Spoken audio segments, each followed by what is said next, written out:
ladies and gentlemen, and like John McClane sitting in a burning building on Christmas Day, we are dying hard.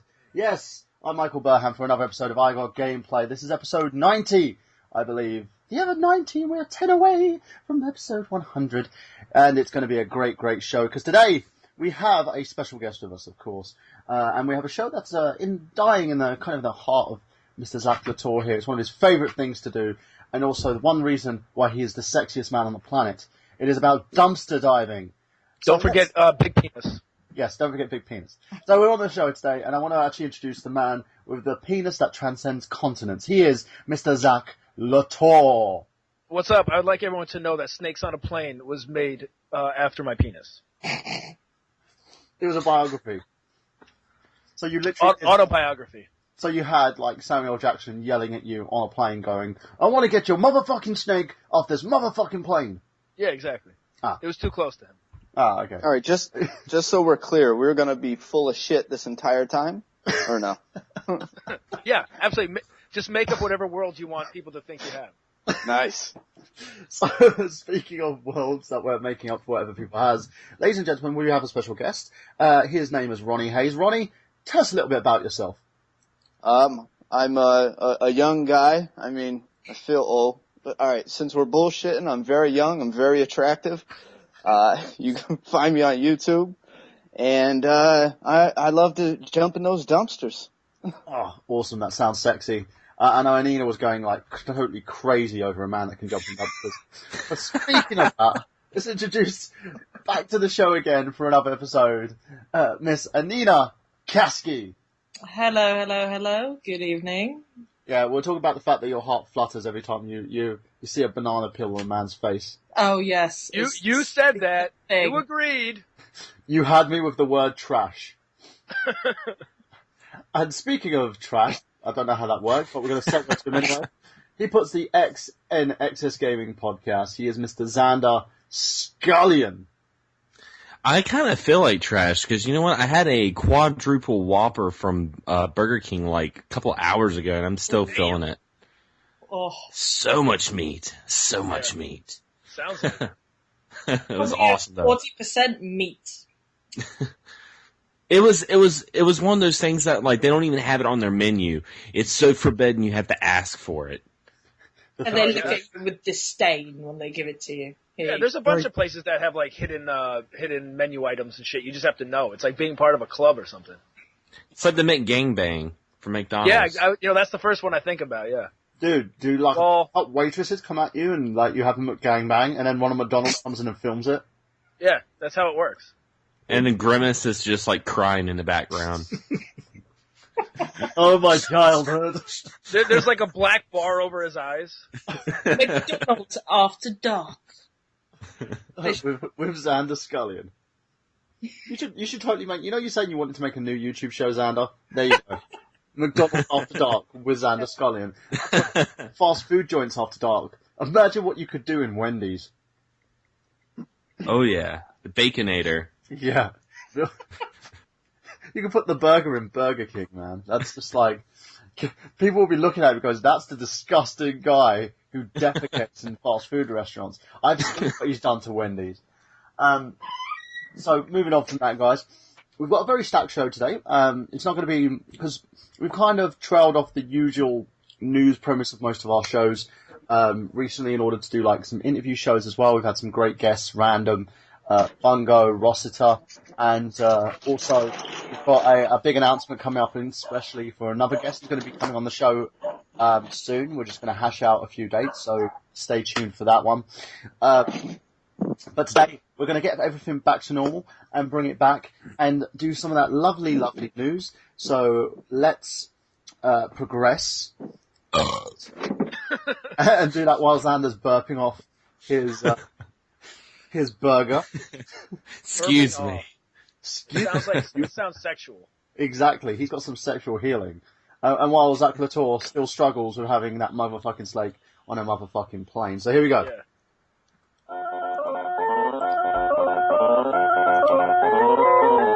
Mr. Zach Latour, what's in the news this week?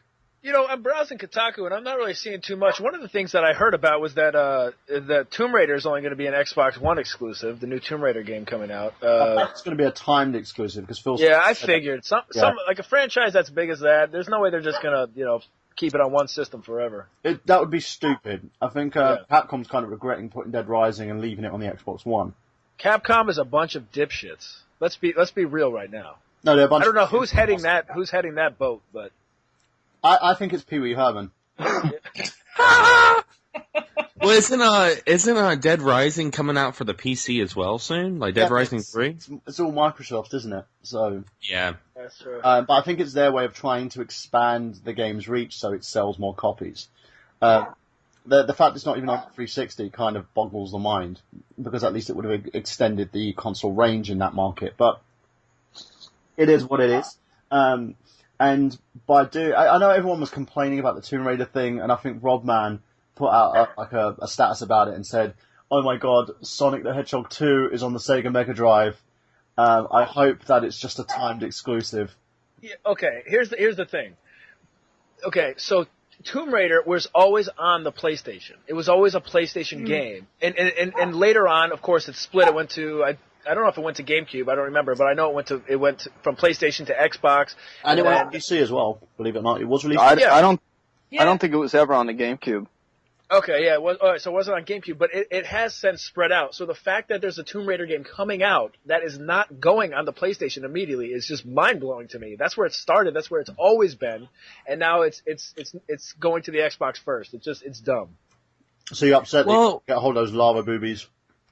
Well, I was gonna say, like, this isn't the first time that something's happened like this, and if you look back at Square Enix that's doing this, and Final Fantasy VII, was on PlayStation. It's always been on Nintendo, and they've had Tomb Raider. When Tomb Raider originally came out, it was for PC, Sega Saturn, and PlayStation, but it was more popular on the PlayStation, and some of the other systems that was on as well as they also made Tomb Raider on the N-Gage, and they made a Tomb Raider game on the Game Boy Color. So I mean, like, to me, it's one of those things like.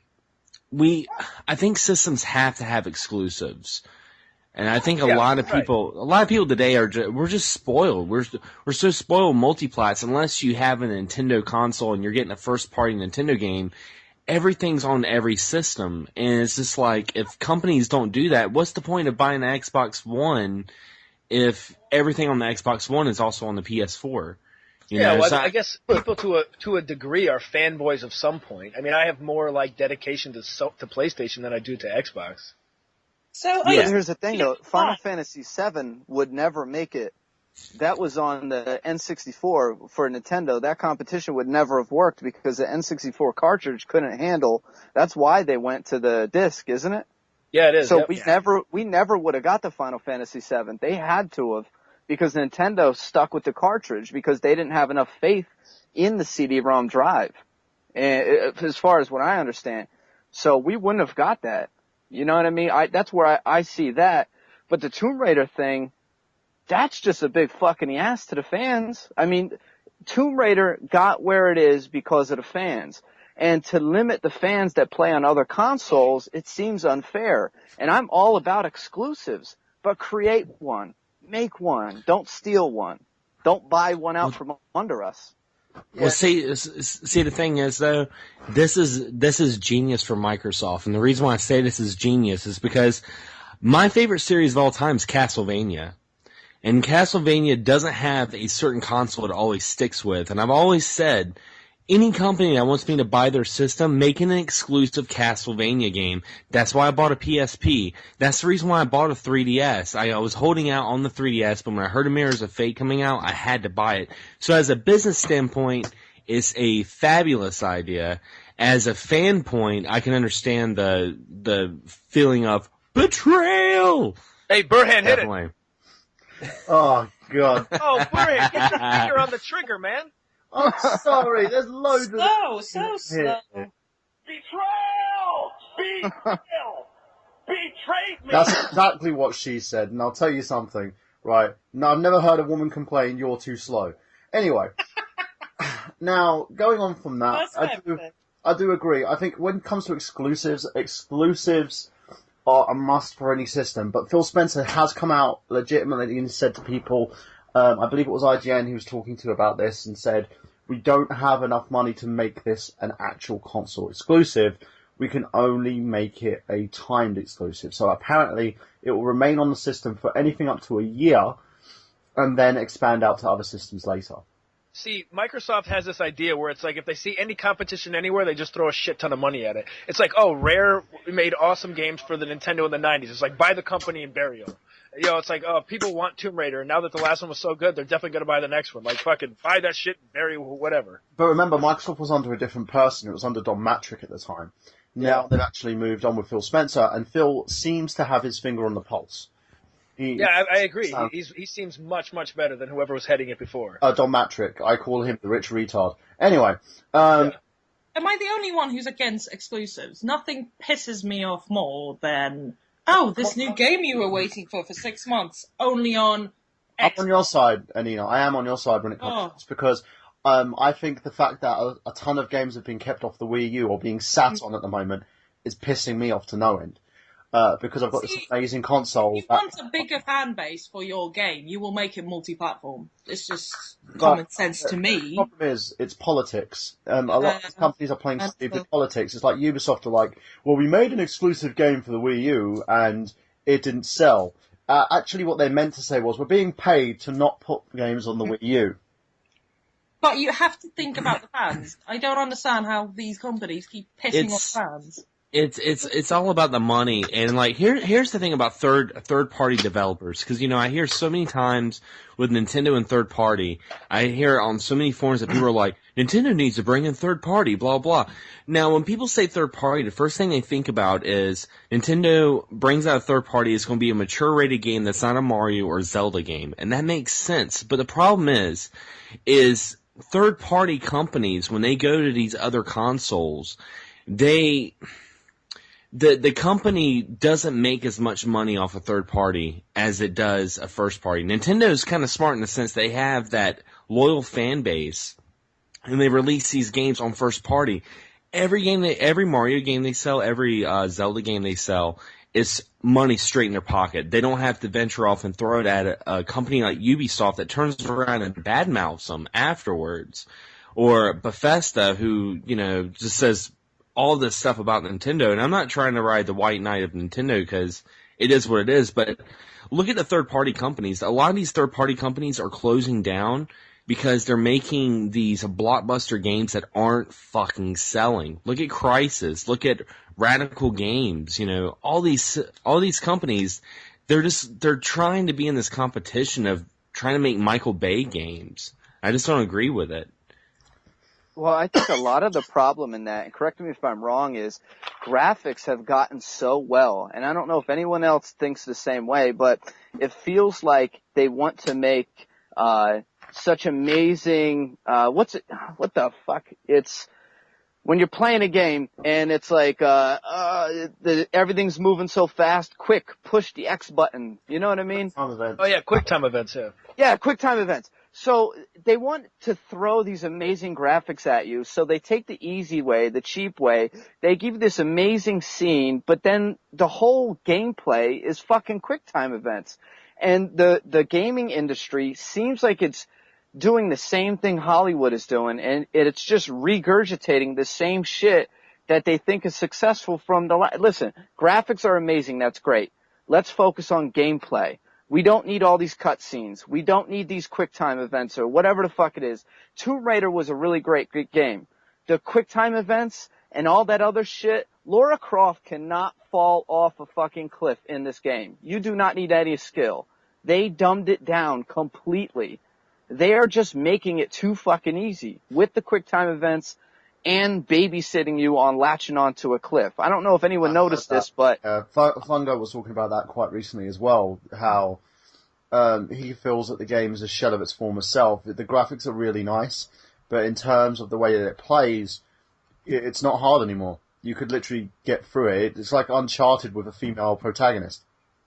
It's ridiculous. I remember when you were a kid, you'd jump off a cliff to see her break her neck and do that weird little flop. Yeah, the nowadays, Yeah, nowadays you can't even get the bitch to break her neck. Like they make it almost impossible. I mean, you can, but I'm exaggerating, obviously. Well, But what I'm saying is, I've seen some of the like the cutscenes in the game, and they are fucking brutal. Yeah, they are brutal. I agree. Yeah. They are graphic. yeah, But it's nothing like you can't purposely have that action happen. You've got to make one stupid mistake so that cutscene can trigger. Whereas in the old games, you could jump off a cliff and she can break her neck. Yeah. oh right. man, you could be exploring and just fucking miss the rock and you're done. Yeah. You know what I mean? Yeah. It's just not the same. She would just But, fall into a dead pile on the ground. Yeah, it just feels like they're like, hey, look at the amazing graphics, but don't worry about playing just yet. We want to show you a movie right now because the graphics are so amazing. I would rather a game. Look how the light shines off her boobs. She's no. Hey, I but I could would stare at rather a boobs all game- day, every day. With the gameplay. Yeah, no. Yeah, well, to me, even more than gameplay, I mean, a lot of times the story is like, you look at something like Chrono Trigger, which is like the best story ever written in a video game. Yeah. And, that to me is, I mean, granted, everything in that game is AAA, but it's like, the story in that game is really what made me want to keep continuing playing and everything. I cannot play a game based on graphics if the story is just trash. I know this one guy who says he doesn't even want to even see a story. He wants 0% of a story. He wants like Mega Man, and, there's no story. It just drops you in there and you play. And I'm not like that, What's No, up? I like a story. Was that guy from Matrick? Because that sounds. No, this guy's name was Dan. No, it's just some local guy I know. It's But just I a do. Matrick just basically in street clothes going, "Yo, humble dog, I am here to just tell you that I think gameplay is secondary. Quick time events all the way, yo." You're like, you sound like a fucking retard. There's No, this I'm game. just telling you, yo. There's this game called Heavenly Guardian, and it's like a spiritual successor to like Pocky and Rocky, and it's for the PS2 and the Wii. And I went to go buy a copy of it at the store, and it was for the PS2. And the guy was like, they have this for the Wii too. And I was like, yeah, well, I hear the control is shit. And he's like, well, the game's really good. I was like, but I hear the control is shit. He's like, yeah, the control is terrible. So I was like, yeah, so the game is terrible. Like, it's not, I'd much rather have something on the PS2 where I'm pressing buttons than shaking the Wiimote around and looking like an asshole. Yeah. Yeah. Go on. Go ahead. Well, I was gonna say, like, you look at these AAA titles. Look at Watch Dogs. And I'm going to tell all the listeners, go on a website called VGCharts.com. This is a website that shows you all the sales, all the spreadsheets of how the games are doing right now. Watch Dogs was so fucking hyped for a month straight. Everyone fucking wanted to play this game. It's dropping from the top 10. It's not even a top seller anymore. And how old is that game? When you take something like Mario Kart 8 that came out around the same time, and last time I checked it was like number 3. Actually, 5 games on the top 10 best sellers are a lot of the interactive games like Tamagotchi Life and stuff like that. So that kind of makes me feel good that people still want to play fucking games. They don't want to freaking eye candy. And a lot of these games that come out that have eye candy, they don't last that long. They're like the hot item for like a month, and they just go in the $20 bin. Well, it's funny that you mentioned that because, one game that straddles this line is Metal Gear Solid. And we've talked about this before because Metal Gear Solid has an awesome story and awesome control and everything, but at the same point, it does a lot of movie-type shit. Here's a cutscene that's 20 minutes long, whatever. And it's just a game that's so good that it doesn't get fit into any of these categories of that we're talking about. Well, the thing is, when it comes to this sort of thing, like with Watch Dogs, that game was broken, and we've talked about this a million times.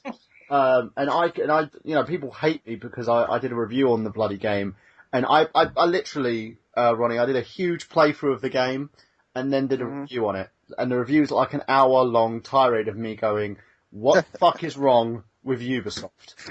Because the game is like faffing about Creed. It takes all the bad elements from Assassin's Creed, all the bad elements from Grand Theft Auto, mashes them into a game, and puts a mechanic that it relies upon you hacking shit. That's the main sell point of this game, and it's not even that the mechanic alone cannot sell this game. And the game itself, what's even worse is, it's like, you could play this game I think I spent over 60 hours on this game, and you could condense this game down to probably about 12 hours worth of gameplay, and it would have made a more sort of poignant point. You know, it would have been actually a better thing. They just elongated it, put a bunch of worthless, shitty missions in there, and just went, ooh, look, 60 hours of gameplay, the experience is extended. And they also redid a story without changing the character models. So the main character, he has a wife and kid. His daughter dies in the game. Spoilers! But instead they've changed it so that his daughter becomes his niece and his wife is his sister. So they use the term brother and sister, but the character models still show husband and wife. So it made me coin the phrase incesty molesty because of the fact that this game is so fucked up. And that's the problem. It's the Watch Dogs itself is torture porn. That's all it is. And for anybody out there who disagrees with me, you have an opinion, but I don't care for it. Now, let's go on from that, because we have sort of hit the nail on the head in terms of this, and move on to another bit of news. So, Zach, you got any more news for us? I want to talk about two things real quick. First of all, I want to send you guys this link. It's a Kotaku link about this McDonald's soda in Japan, and it's jumbo size, and there's 2 holes in the lid of the cup.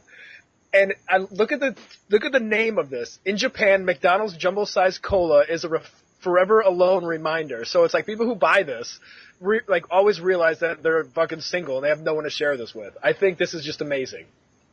Like, this is so dumb. It's amazing. That's like your parents guilting you that you didn't get married or have kids. Oh, yeah, exactly. Yeah, that's awesome. You know why? Because I would sit there in front of a girl that I like and go, hey, bitch. What's up? There's a second hole. I can't share. Yeah. I'm not sharing this. You know why? Because I'm a greedy pig. Yeah. This is just so funny to me that this exists. Anyway, that's just a picture. But one thing I want to talk about is a game that I was watching with Booch and Vela last night. My buddy Vela and Booch, who you guys know Booch, and it's called Five Nights at Freddy's. This game. I've heard of this. What is this? Okay, enlighten me. It's amazing. Okay, so it's like a horror game where you get hired as like a security guard at this like Chuck E. Cheese like type restaurant. But between 12 a.m. and 6 a.m., so you work the night shift. So between 12 a.m. and 6 a.m., the animatronic, like animals, they come to life, and it's dark and like jump scares as hell. So you're sitting in this room and you have a power meter, like an energy meter. So like you can look at all the security cameras, and while you're looking at the cameras, it drains the meter, it drains your energy. If you put the doors down to keep yourself safe, it drains the energy. So when all the energy is used up, you have to make it 6 hours. I mean, I don't know how long each hour is, like a minute or 2 minutes or whatever. So after, all the energy's gone, all the doors open and the lights turn off. So you can't stop these animatronic things from coming in and killing you. Apparently, like, they think that these animatronic things come to life, and they think that any human is like a thing that needs to be put into like an animal costume, and then just like cram you in there and kill you. So like you're trying to stay alive while these creepy ass fucking animatronic robots are. So you might look at like, okay, so there's 4 robots that can kill you. 3 of them are originally together, and you can look at them and see they're together. But then you might look at a different room, and now one of the robots has the robots has moved. And now they're trying to kill you. So like they're making their way to you. There's like a map, and they're making their way through the rooms to you, and they can disappear and stuff. And they'll just pop in and kill you if you don't have the door shut when they're there. It is crazy. Play it. Fucking watch a playthrough of it. What system is it for? I think it's only on the computer. Huh. I see a lot of stuff here about Steam. Anyway, watch something about it. Five Nights at Freddy's. There's actually 7 nights, but it gets harder and harder as it goes, and the bots get smarter and smarter as it goes, and you have to try to stay alive through the night without letting these things come into like your space and kill you. It is awesome. It sounds like a day at my ex-wife's house. Yeah, that's exactly like that. This is probably better.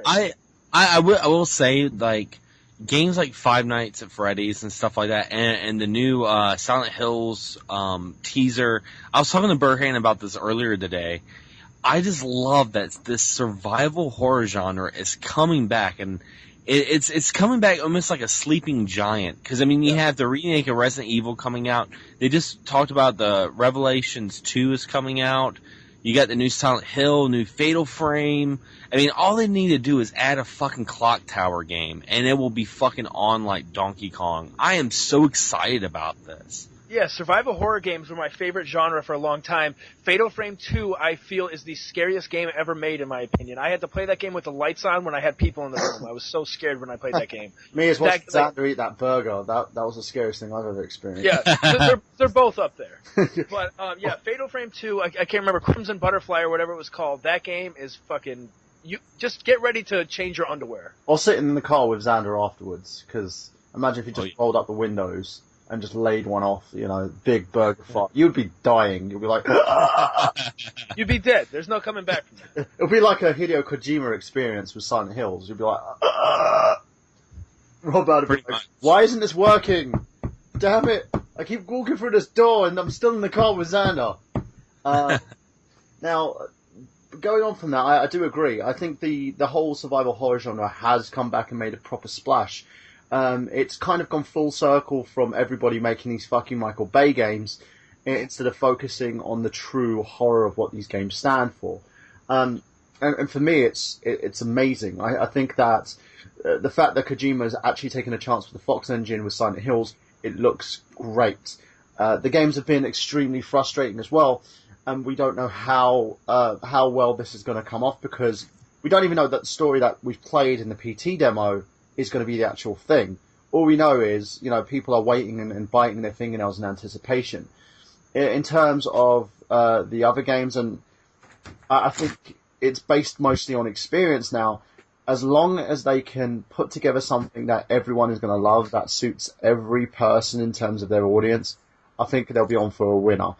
As long as they don't concentrate too much on the showiness and more on what makes these games fucking pant-wettingly frustrating and scary at the same time. Overkill has that new Walking Dead. Well, Overkill has a Walking Dead, and I don't know if it's going to be survival horror, but I know the trailer made it look fucking intense. So, and that should be coming out around the same time with, because that's 2016 release, ain't it?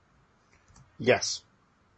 Yeah, I think the Overkills, and I know Overkill did Payday 2. I mean, I hope it's not like the same, they're talking about first person and third person, but, despite, what they are doing and what they aren't doing, I know the trailer, it fucking hooked me. And I know Walking Dead is like everyone's gonna jump on it, and the other two games, they might be good games or 3 games, whatever it was, but, they aren't scary. They might be fun, but they're not scary. You know what I mean? But this Overkill, the trailer, legitimately, that shit was intense. I don't know if any of y'all saw it, but that shit was deep. I did have some piece of news that I wanted to talk about. That it's a lot of controversy that's going on in the industry right now. You know what? I've got the same. I think we're on the same radar on that. Shoot, go with yours first. Good old Mr. Fish. Oh, Phil Fish, you fucking homicidal bastard. What's he done now? Well, all I can say, guys, is I know we're not going to get Fez 2 because we don't deserve it. But it looks like that You do not deserve Fez 2. Everyone should pay me money now. We're not going to get Fez 2, but I think Phil Fish might be getting some Feds. And the reason why I say this is because, as you guys, if you guys have been following this story, Phil Fish and I believe another personality, Zoe, I can't remember her last. Zoe Quinn, the Quinspiracy, the slut. Yeah, yeah, they both have been in the hot seat, and the thing about Phil Fish is that he put up that his information had been hacked. He had a bunch of personal info and stuff like that come up, and I even though the guy's an asshole, I would say that this would be something really unfortunate for anyone. I wouldn't wish this upon anybody. But the thing is he attacked the 4chan community, which the 4chan community I'm fucking scared of. I don't even go on that website because that site is full of fucking hackers that eat shit and breathe the fucking internet. And the thing is, he called all these people out. And now they are proving that the hacking shenanigans was completely fake. You know what? As far as I'm concerned with Phil Fish, you deserve it, you cunt. I hate using that word, but that's a word that defines Phil Fish because he is a big cunt. That guy's a douche. I hate that guy. He's basically one of those guys that before, when I watched Indie Game Developer, I felt bad for him. I felt like he was right, something and that he would justify all the hard work that he's become like one of the biggest developers on the planet. Now he acts like he should be making AAA titles for Capcom. This dude is got an ego the size of Zach Latour's penis. Gigantic. And the fact that he keeps taking shots at his fans shows that he doesn't deserve a penny of anyone's money. Right, and I agree. And the fact is that the jobs that he's ruined, the lives that he's ruined of his own company, based on his own tirades. We even tried to get him on this show, and his PR were like, I think it'd probably be best not to because you guys might twist his words. Honey, no one can twist Phil Fisher's words apart from Phil fucking Fish. Yeah, right. He goes to Apple recently. Take comfort in the fact that guys like these, he will have the most epic fall from grace at some point. And it'll just crash and burn. And we can just sit back and enjoy that moment when it comes. Unfortunately, it's not now, but that's what gets me through the day. I can honestly say that I didn't even really like Fez. I thought it was very mediocre. I thought it was very overhyped. Because this is before I even knew about the whole Phil Fish thing. And I remember my guitarist in the band, he was like, dude, you should play Fez. This game's pretty fucking awesome. And I downloaded it on Xbox Live, and I was just like, this game doesn't really tickle my fancy. So from the get-go, I was never really that huge of a fan. But I still respected him for making a game. And then when I heard about his personality, I'm like, fuck this guy. You know, it's so funny. The fact that Alpha Omega Sin has made 4 videos on the dude, big douchebag, right? He has rolled Alpha Omega Sin up 4 times. That shows you how much this guy is fucking... He baits everybody. And the fact that he keeps baiting people and trolling the internet with his stupid, crass statements shows that all he wants is attention. Here's an idea, Phil Fish. There's positive reinforcement and negative reinforcement. The positive side, why don't you go and make a game that people would talk about instead of being a prick? Well, are you guys gonna, when you brought this up, was your intention to go into Phil Fez leaving the game industry and shit? I mean, he just made that announcement 3 hours ago. Well, he made that announcement before. He said that. Did he say that before? Yeah, he had that announcement made like. I stopped listening to that cunt, man. Yeah, I think it was 6 months ago. He made that announcement and said, "No shit." Yeah, I'm done. Fez 2's been cancelled. You people don't deserve it. And then he just kept talking. It was like, do you know that little child you put on the naughty step and the kid keeps crying even though that kid knows he is not going to leave the fucking naughty step? This is my daughter. Yeah. I've got 4 kids of my own, dude, and my kids are better. Well, my kids are well behaved compared to Phil Fish. My kids are angels. You know, God look at them and go, you know, if there is a God, he'll look in heaven, look at my kids and go, they're awesome. He'll look at Phil Fish and go, you're a douche. You're a douche. Here's the thing. Here's one thing I want to say about the way he's acting. You know, we live in this internet era where as soon as you put something up, somebody else is going to try to take it. So and I have no problem with people, doing like YouTube videos about it and stuff. And, he's pretty much saying like if you make a YouTube video while talking about Fez or whatever, that he deserves the money for that. But it's like, you didn't do that. You only set the ball in motion by making the game. Somebody else is doing a ton of work to make a video, to talk about it or whatever they're doing about it. And so he has to understand, like, people are going to do that. So it's like if you make a picture, you better watermark it because somebody else is probably going to say that they did it, on the internet. But for a guy to say pretty much like these guys owe me all this shit. Yeah, you owe me. I'm your god. You owe me. Yeah, praise me. Yeah, right. I mean, it's like. Yeah, fuck you. Fuck you. He's the Gene Simmons of the gaming community, pretty much. Oh yeah, Gene Simmons. But if anyone's actually been on nerdgenius.com, you'll check out Jan Ashley's articles. He's basically been targeting Gene Simmons because the guy just keeps going on about how everyone owes him a favor because apparently in the United States, Gene Simmons gives everybody jobs. And recently he went on about the Robin Williams situation. and sounded off like he fucking knew what he was talking about. Now, no offense, I think Gene Simmons has been taking too much drugs to know what the fuck he's talking about anymore, and that's what I feel about Phil Fish. I think the dude's either smoking something, or he really believes his own hype. Yeah, I think he just believes his own hype. I remember reading something a long time ago. I don't remember what it was, so I don't know if it was credible, but I remember someone saying that Gene Simmons claimed that he had never even once been drunk in his life. So, that being said, yeah, I think he's just got to the point where it's kind of like when you have a boss and, they've been doing this higher up shit for a long time.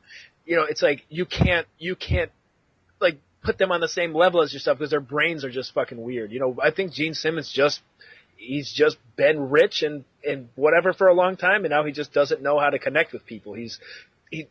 Whatever. He can't. You will never have the same point of view as him.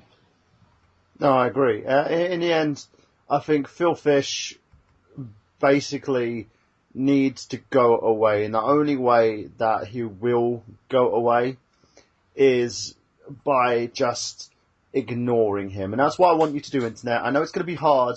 I know he's like the old grandpa who takes a shit in the corner and everybody can't help staring at the fact why this old man is taking a shit in the corner. But you need to make sure that understand that Phil Fish has mental issues. And because he has mental issues, we need to feel sorry for Phil Fish. We don't need to actually give him any time of day, because if we do, it means he's going to continue talking. And if he continues talking, then people are going to continue to get pissed off. So, Phil Fish, you are worthless. Anyway, you contribute nothing to society. That's what Kramer said to his girlfriend. Yeah, if he spent as much time making games as he does talking and shooting his mouth off, we probably could have had a Fez 2 and a Fez 3 by now. Now, moving on from that, I've got a little bit of a gripe that I need to talk about, and my gripe is against this lovely company that's been making Mighty Number 9, Concept. Oh man, yeah. Oh god. Who's got their survey? Has anyone got their survey from Concept? No, I got it, but I got it, man. But I haven't filled it out yet. Fill me in on it, definitely. They're trolling people for money. I mean, my fucking god! I am so pissed off right now because I got my survey, which went to my spam folder, by the way. So I had a bit of an issue with that, but I found it. He was like, urgent to claim your rewards, you need to do X, Y, and Z. And they highlighted my award bundle, which was the 2-game deal, plus I get like a game box to go on my shelf. And they went, oh, for this, but they kept basically saying, well, last chance, if you upgrade your pledge, you can get these perks. And they had all these looking like $160, $170, $100, $200 perks and stuff. And I just sat there and I was like, no. I paid for this. I don't want these extra perks. I can't afford these extra perks. Stop asking me for fucking money. I click onto the next screen. Are you sure? Last chance. Click on the next screen. It's like the people at sure? GameStop.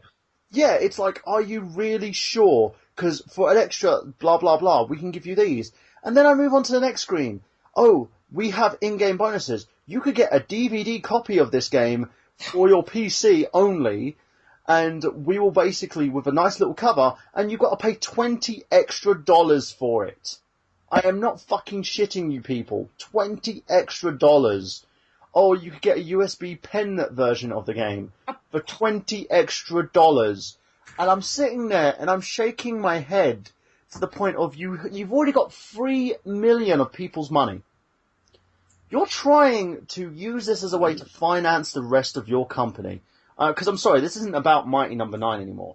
You are using it to get more money off of people to finance other projects in your fucking company when you should have just put a PayPal button on your site and just went out and said, we want to be as big as Capcom. Because that's what you're trying to do. You're trying to get as big as Capcom by just releasing one game. And here's the thing. Here's the thing, man. Like, when I first joined I Got Gameplay, I mean, our first episode that I was on was talking about Mighty Number 9, and I fucking was so excited about it because it felt like we were rooting for the underdog. We were, because Keiji Mifune had been shit on by Capcom. We're like, this is going to be the Mega Man game for the Mega Man fans, but it's not Mega Man. And we were supporting it, and while I'm still looking forward to the game, and I don't regret backing it because I do want to play it, I've been getting very upset about the fact that for someone that has pissed us off on Capcom so many times, it's like he's showing that Apple hasn't fallen from it's fallen from the same tree. Oh, dude, this Capcom wouldn't even go this route. Capcom has Capcom Unity, where they'll give you extra incentives. So, like, if you buy this limited edition product, you will get this, right? I'm fine with that. And I'm fine if you're going to do digital, and people have to pay, like, for the extra bits that they want, like, for if you want a disc copy of a certain game. I'm fine with that. And the reason why I'm fine with that is because I'm not, at least Capcom are saying, we're being douchebags. And Capcom have come out and said, we're being douchebags, or we're going with this route, we're not going with that route. I'm fine with that. The thing that pisses me off about this situation is that concept, as you said, they've been a wolf in sheep's clothing, and it's getting on my damn nerves how much I'm basically being as nice as I can to these guys, and they're trying to fork me and fleece me for more money. Did you notice that the second backing, for one, it wasn't funded. It never broke through, but I'm not really familiar too much with the whole Kickstarter thing, so I was corrected saying that this was a normal thing that Kickstarter does when people open up a second backing. But did you notice that, like, when they were opening the second campaign, they call it slacking backing? Like, they were pretty much saying, like, oh, well, if you didn't put the money in the first time, here's your second chance, you slacker. Yeah. And they want $200,000 for that, right? Yeah. But it wasn't funded either. It does bug me. And Xander was the one who pointed the finger, and because originally he pointed the finger and he said, this is what they're doing. And I was like, I kind of shook it off and went, it's fine, because they got a new multimedia manager, who, she was a problem from the get-go, but I kind of let it go, But now with all this shit that they're doing, it's like, I understand you want your company to grow, but be honest and say, we need our company to grow. Can you help us? I wouldn't have had an issue with that, I don't think anyone would have had an issue with that. I wouldn't have. But by taking these means and by doing this, and the thing is, it's become a constant, as Xander's put, with the second fundraising campaign they did, and then getting this freaking form, and then trying to hawk me all these extras. It's like buying a used car and like, oh, you should buy insurance. Oh, do you want power steering? Do you want an extra stereo? Oh, do you want heated seats? Oh, I'll tell you what about a leather interior? And you're sitting there going, I just want the fucking car. That's me every time I'm in GameStop. I don't give a shit what you're trying. Every time I walk in, the guy's like, you ready to buy Xbox One? It's like I have a 3DS game in my hand. Yeah, looks like I'm ready to buy Xbox One. Yeah, fuck you. Yeah, and that's what it is. And it's gotten to the point where, Inafune, I love you. Don't get me wrong. I really love what you've done with Mega Man. I love the fact you're trying to bring, birth to something like Mega Man. But you have no fucking right to be treating me or anybody else like me who's been in your corner like we're cash cows. Would you say that he's betrayed you? You son of a bitch. Yes, I can say that he has. I'm waiting. Betrayal! Betrayed me! Now, Okay. I have a gripe. This is in gaming in general. Has anyone noticed that, especially if you play something on the iPhone or iPad, as soon as you fail to get the level, get through the level once, it's like, pay 60 pence and you can get to the next level. I'm sorry. yeah. Microtransaction. Why are you playing again? if you're not going to play it. Yeah, I'm just going to pay 20 quid, so I can say I've played this game, but I actually didn't make any effort. Why? Just why? I know Makes me want to just give up on this world. They want you to pay for the false sense of completion or something. I don't know. Yeah, it's like people who have like a huge library in their house and they're rich and they've never read one of the books. Exactly. Just like, they're like, oh, I fucking own all these books and I never read any of them. They have a servant to say, tell me what's in that book. What was that book about again? Yeah. Well, I mean, it's one of those things, man. Like microtransactions, like I am so not a fan of them. And like microtransactions is the same thing as DLC. And, I mean, you guys can agree. You guys remember playing fighting games when you had to unlock extra costumes? You had to unlock extra characters. Even in Street Fighter 4, you had to unlock all the extra characters. Super Street Fighter 4 just unlocked them all from the beginning. Yeah, and you had to like freaking buy it. It's just like I can understand like back in the day, fighting games. You know, you're on the console, and if you didn't have a whole lot of friends to come over to your house, you played the game by yourself. So you know, adding the extra characters to unlock, adding the extra costumes, gave it some replayability. Then they added online, and then you had more of that arcade experience. But instead of keeping that single player mode that we've grown accustomed to since the early 90s, they added this fucking like pay an extra $250 and you can get that extra costume that so and so wears. It's like fuck that noise. Fuck it. Yeah, I agree. No, thank you. Microtransactions are fucking horrible. To physically stop my boyfriend buying Batman outfits. I was like, no, you are not using our money to buy another Batman cape. That is just wrong. What kind of outfits was he putting Batman in? You better check your boyfriend. Exactly. I was like, it was one of the Arkham games. I can't remember which one. Probably. Look, honey, I got Batman to wear Catwoman's outfit. I mean, come on, honestly. Yeah, I managed to stop him from his insanity, but that was a conversation I never thought I'd have. Ever. Why? It's pixel clothing.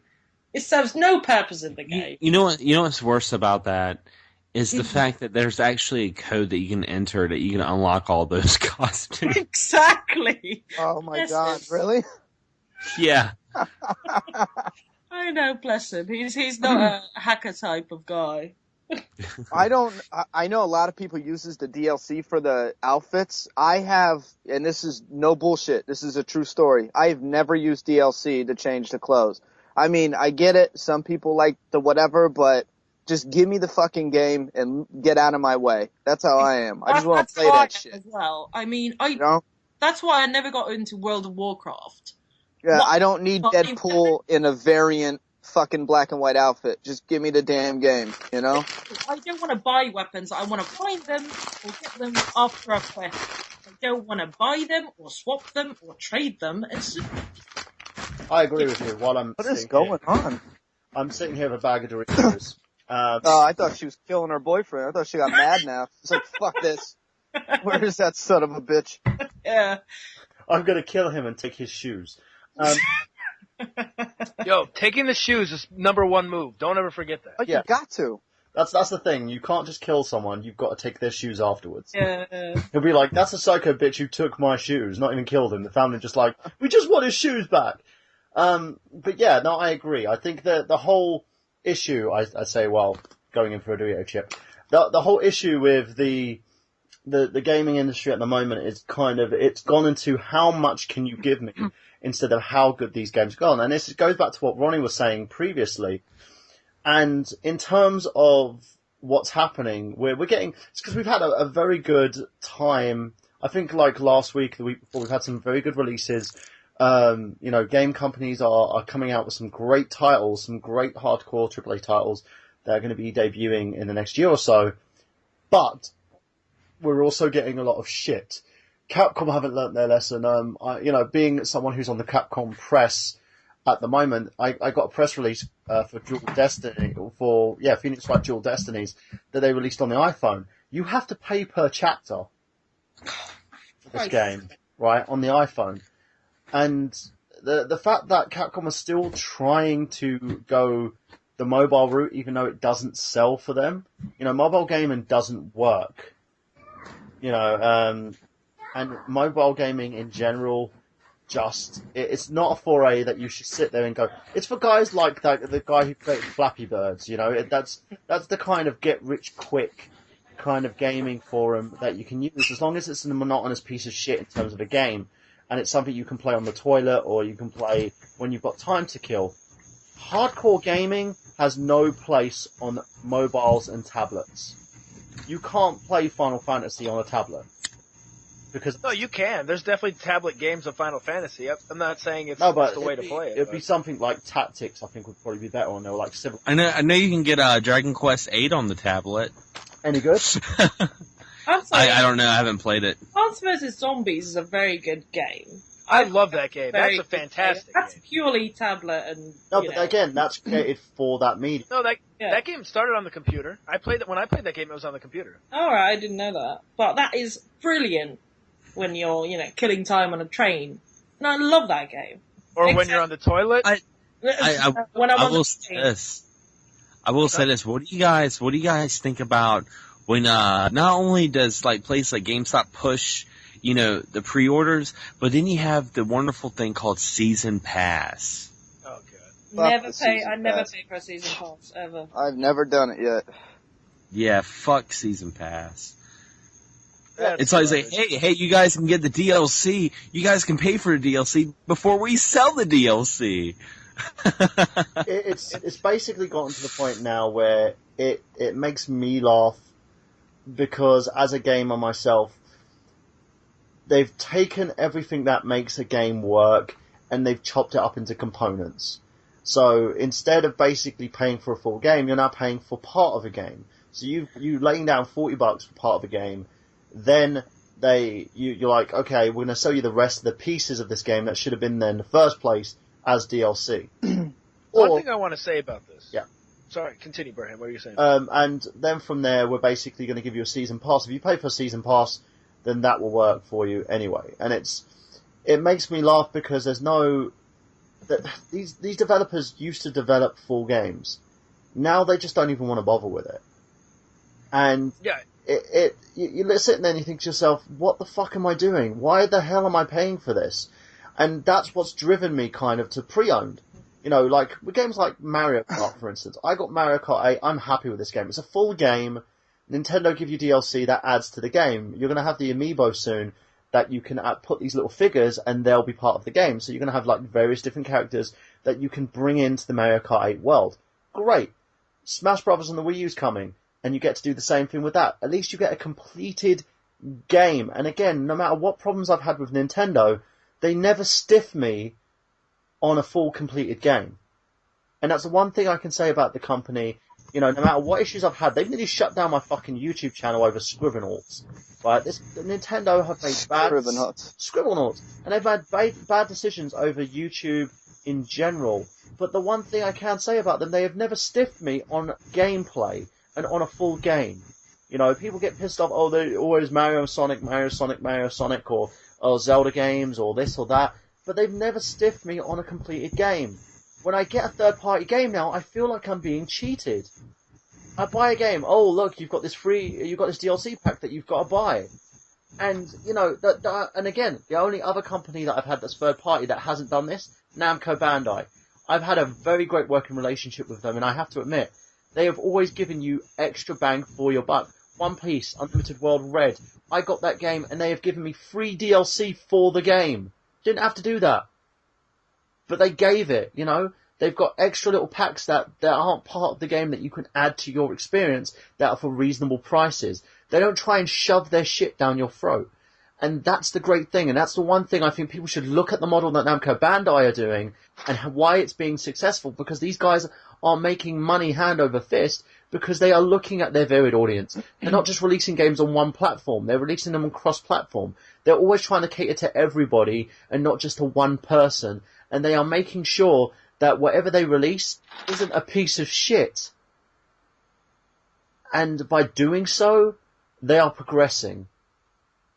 And I think everybody that we've mentioned in our news section today needs to actually start thinking about that, apart from Phil Fish, because Phil Fish is a retard and has no idea what the fuck he's talking about. No one cares what who? the guy has to say. I Exactly. forgot about that guy already. I did too. I took a shit and then forgot about him. But that's my 2 cents on the matter. Zach, go for it. Sound off. Yeah, no, the only thing I was going to say was I completely support the idea of like DLC and microtransactions. But here's the thing. I support it because I've said before, when I get involved in a game and I want everything possible, I want them to keep releasing stuff because I'm really into the game. The problem I have is it's gotten to a point where people have been, they make this one game and instead of just selling you the game, now they're pretty much cutting pieces out to sell you later. Yeah. You know, it's like when the whole Street Fighter thing came, the Street Fighter Cross Tekken or whichever game, what it was, I don't remember which one it was, that came out and like the DLC was locked on the disc. Yeah, that was Street Fighter vs. Tekken and also Ultimate Marvel Capcom 3. Yes, that's when I have a problem with shit because they made it. And instead of giving it to you where you're paying, it's already made, it's done. They made it during the development of the game. And instead of just giving it to you for what you paid for, now you have to unlock it. I don't mind when people make something 3 months down the road completely new, that they didn't have to do. The only reason they're doing it is to make more money. I do not mind that. I don't mind people doing costumes, doing whatever, as long as it is not done in the time period where they make the game they're selling you. That is that, and that seems like that is more and more where they're taking the pieces out to do that. One of the things I remember was one of those, what is it, Metro something, where like you could pay money to unlock a harder difficulty, like Metro: The Last Light. Yeah, Angry Joe sounded off on that and got. Yeah, it's like this is when it becomes stupid, when it's like dumb shit. I completely agree with it for DLC. Like Borderlands had all that DLC, and if people like Borderlands that much and Borderlands 2 that much, they can pay for the new DLC and play the new campaign modes that the DLC has that were probably, I hope, made after the game was made. But instead, you're getting all this other shit that's garbage, and it really brings like a bad name to DLC because it's such trash. It's like I remember like one like Black Ops pack. It had like 3 maps, and it was like $15. Like what the fuck? Who would pay that money for that? That's the thing. The only DLC I didn't mind was Bioshock 2's DLC, which is a whole new level, and that was way after the releasing of the game. That's right. I felt like that's great, but some of these games are having DLC. I forget. I just heard a rant about it. I don't remember the game, but it was like a character that was already in the game, but you couldn't really fuck with them. And then later they released DLC like a week after the game dropped, where you can use the character and go inside the room that was already there in the fucking game to begin with. Yeah. But you had to buy the DLC to go inside the room. Like, that's exactly what I feel like Zach's talking about, and that's true. You shouldn't chop the game and say, listen, the game is done, let's chop 40% of the game and sell it in 3 different packets of fucking DLC. That's just ridiculous. If you want to add something that's completely new and original, you know what I'm saying? That's fine, that's cool, go for it. 3 months down the line, tack that shit on. But, come on, man. Don't take it out of the game. And they're serial killing our games. That's what it is. They're chopping that shit up. No, that's the thing, and I agree with you. You can't do this. You can't sit there, get from it and say, oh, this is what I want to do with what I have. No, fuck off. If you want to add extras, add extras. Don't undersell your game. Don't, and the thing is, I still got a gripe with Kojima, and Xander, can back me up on this, on the whole Metal Gear Ground Zeroes fucking thing. That pissed me off to no end because people bought a demo and it was one of the freaking highest selling titles of this year. And, it's opened the floodgates for people to do this now. Yes, but it's not going to last long, is it? People are going to get so pissed off with, here's 40% of the game for $40, and they're going to stop buying those games. People will make the mistake once and go, oh, actually, I've been, ripped off, but it will backlash. Well, the one thing I would have to say, will sell more. One thing I will have to say is though, Anina, the problem is us. It's the true. That would buy it in the first place. It's the people buying the games. Don't buy it in the first place. Yeah, and that's the only way that we can actually resolve this situation is don't open your wallets. If there is a game that you want and that you are anticipating, and you found out they've done something to that game, and they've made that game into a piece of shit, and you have to buy 20 different add-ons to make this game work, don't buy it. Look, I think The Last of Us is probably a great example. Yeah. Now, I did not buy the DLC, and I am an absolute The Last of Us nutcase fan. I love that game. However, they made the DLC, and it was just about the girl and her friend, and I believe it actually predated the actual game. Now, from what I understand, that was done completely after because of fans' reactions of how awesome the game was. And they wanted to give the fans something back. I mean, maybe it was a cash grab, but they gave the fans something new, creative, original to the game. It wasn't like, oh, here's DLC, so, 2 hours into the game, you guys can go to a different part of the subway that you couldn't go to before. You know what I'm saying? I don't know. It's just, I don't like them chopping the shit up. No, I agree. And I think all of us agree. That's one reason. That's one reason why I didn't support Ground Zeroes, Metal Gear Solid Ground Zeroes. I thought that should have been a free download demo for everyone to play. Just like the PT demo. Just like the Silent Hill PT demo. That was free. Yeah, that was free. I think it should have been a free game. And I made a video about it, talking about expressing the reasons why I wasn't supporting it. And I'm a huge Metal Gear Solid fan, but I wasn't supporting it. And it's funny because it's one of my most viewed videos, but one of my most disliked videos. Because a lot of people, unfortunately, here we are venting about DLC, venting about microtransactions, but when it all comes down to it and you look at the big picture, people are falling for it. People are not realizing they're getting fucked. They don't know it. And one of the reasons why I didn't support it is because I didn't want that to become a new medium for options for the industry, and that's releasing these glorified demos for people to purchase, I was trying to wake people up. Exactly the same reason I haven't bought it. What's the point? I'll wait until it's, I don't know, even if it takes a year until I have the whole game together to be able to play it. It's I don't know why the games industry, gamers just go, okay, we'll take anything you make, we'll take it and we'll pay for it. Any other industry, that doesn't happen. I mean, you don't buy a TV show one episode at a time, unless it's iTunes. But if you're buying a box set, why would you pay for one episode? It's just... Well, I think look, your TV show ends, The Walking Dead ends. A month or 2 months later, they say, hey, guess what, fans?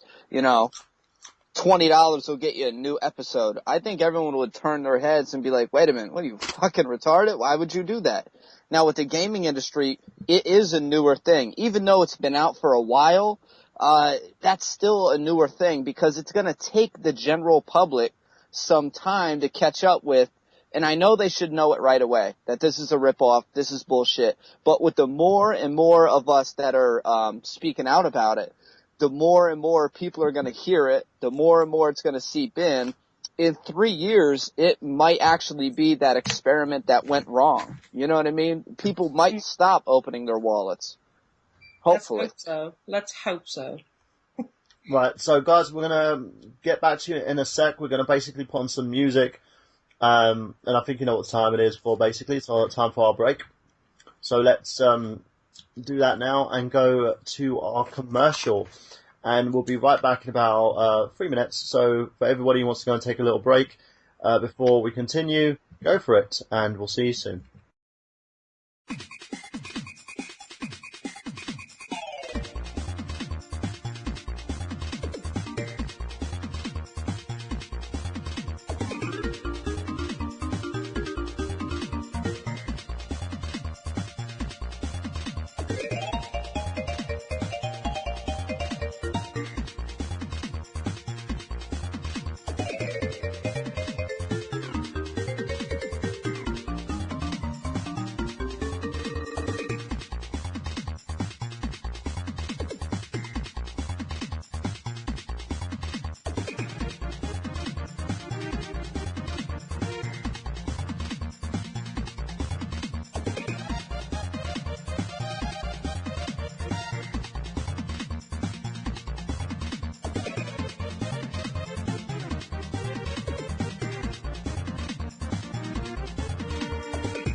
Hello, ladies and gents, we are back, and we are talking about dumpster diving and Kat Dennings' boobs.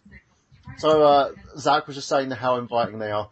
Now, as we continue with the show today, we're talking about today's theme, which is dumpster diving.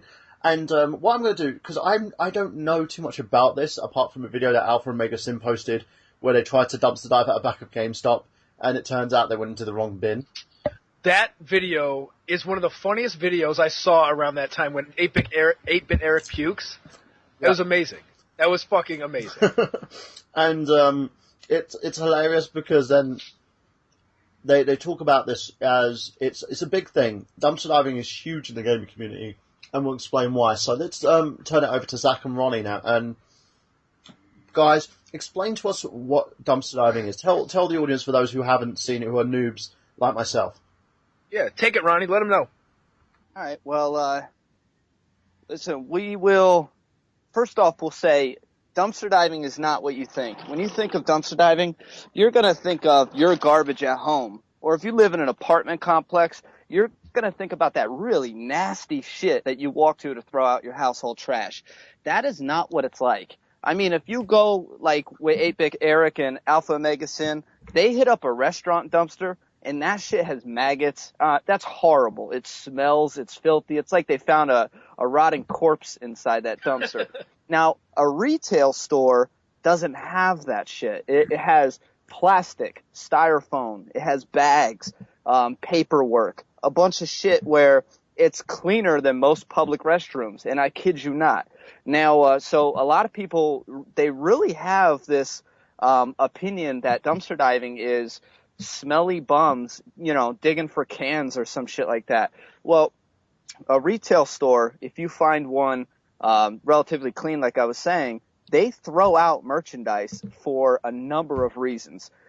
From the most ridiculous reason being they need more store shelf, so they will throw out perfectly fine merchandise to make more real estate, they call it, and that's making more room inside the store to sell merchandise that's actually selling faster. You know what I mean? If you have merchandise that's not really selling, it's taking up space, and that costs the company money. So what they do is they penny that shit out. So on the books, they're not taking a good financial loss. They toss it out. End of story. So dumpster diving is a bunch of people who don't want to see these items go into the landfill and rot away. You go take a peek behind a retail store, dive in a dumpster if you got to, and there's a number of occasions where you might have to hop right in and just rescue some trash. But keep in mind, though, a lot of this shit you're rescuing, a lot of it is promotional material that you may never see again. I know people rescue games and, maybe a DS a handheld system, or I just got an Xbox 360 recently. They broke it, but it does need repair. But a lot of the more popular merchandise, it's not made for the masses to buy. You know what I mean? So you might get a very rare, like a kiosk. That's not meant for the public. You know what I mean? So, but dumpster diving I fucking love it. I mean, I love the community. I love the people in it. And it is a great way to keep a lot of shit from going into the landfills. So, tell us about your finds, Ronnie. Tell us about what you have found that you consider kind of your little treasures, in a sense. Well, I think the first thing that comes to mind is probably my biggest eye-opening find, And after I share this, I'm actually going to share something that I have not shared yet with my subscribers on YouTube. And the first thing would be a Batman statue. And if you guys remember, I believe it was Arkham City.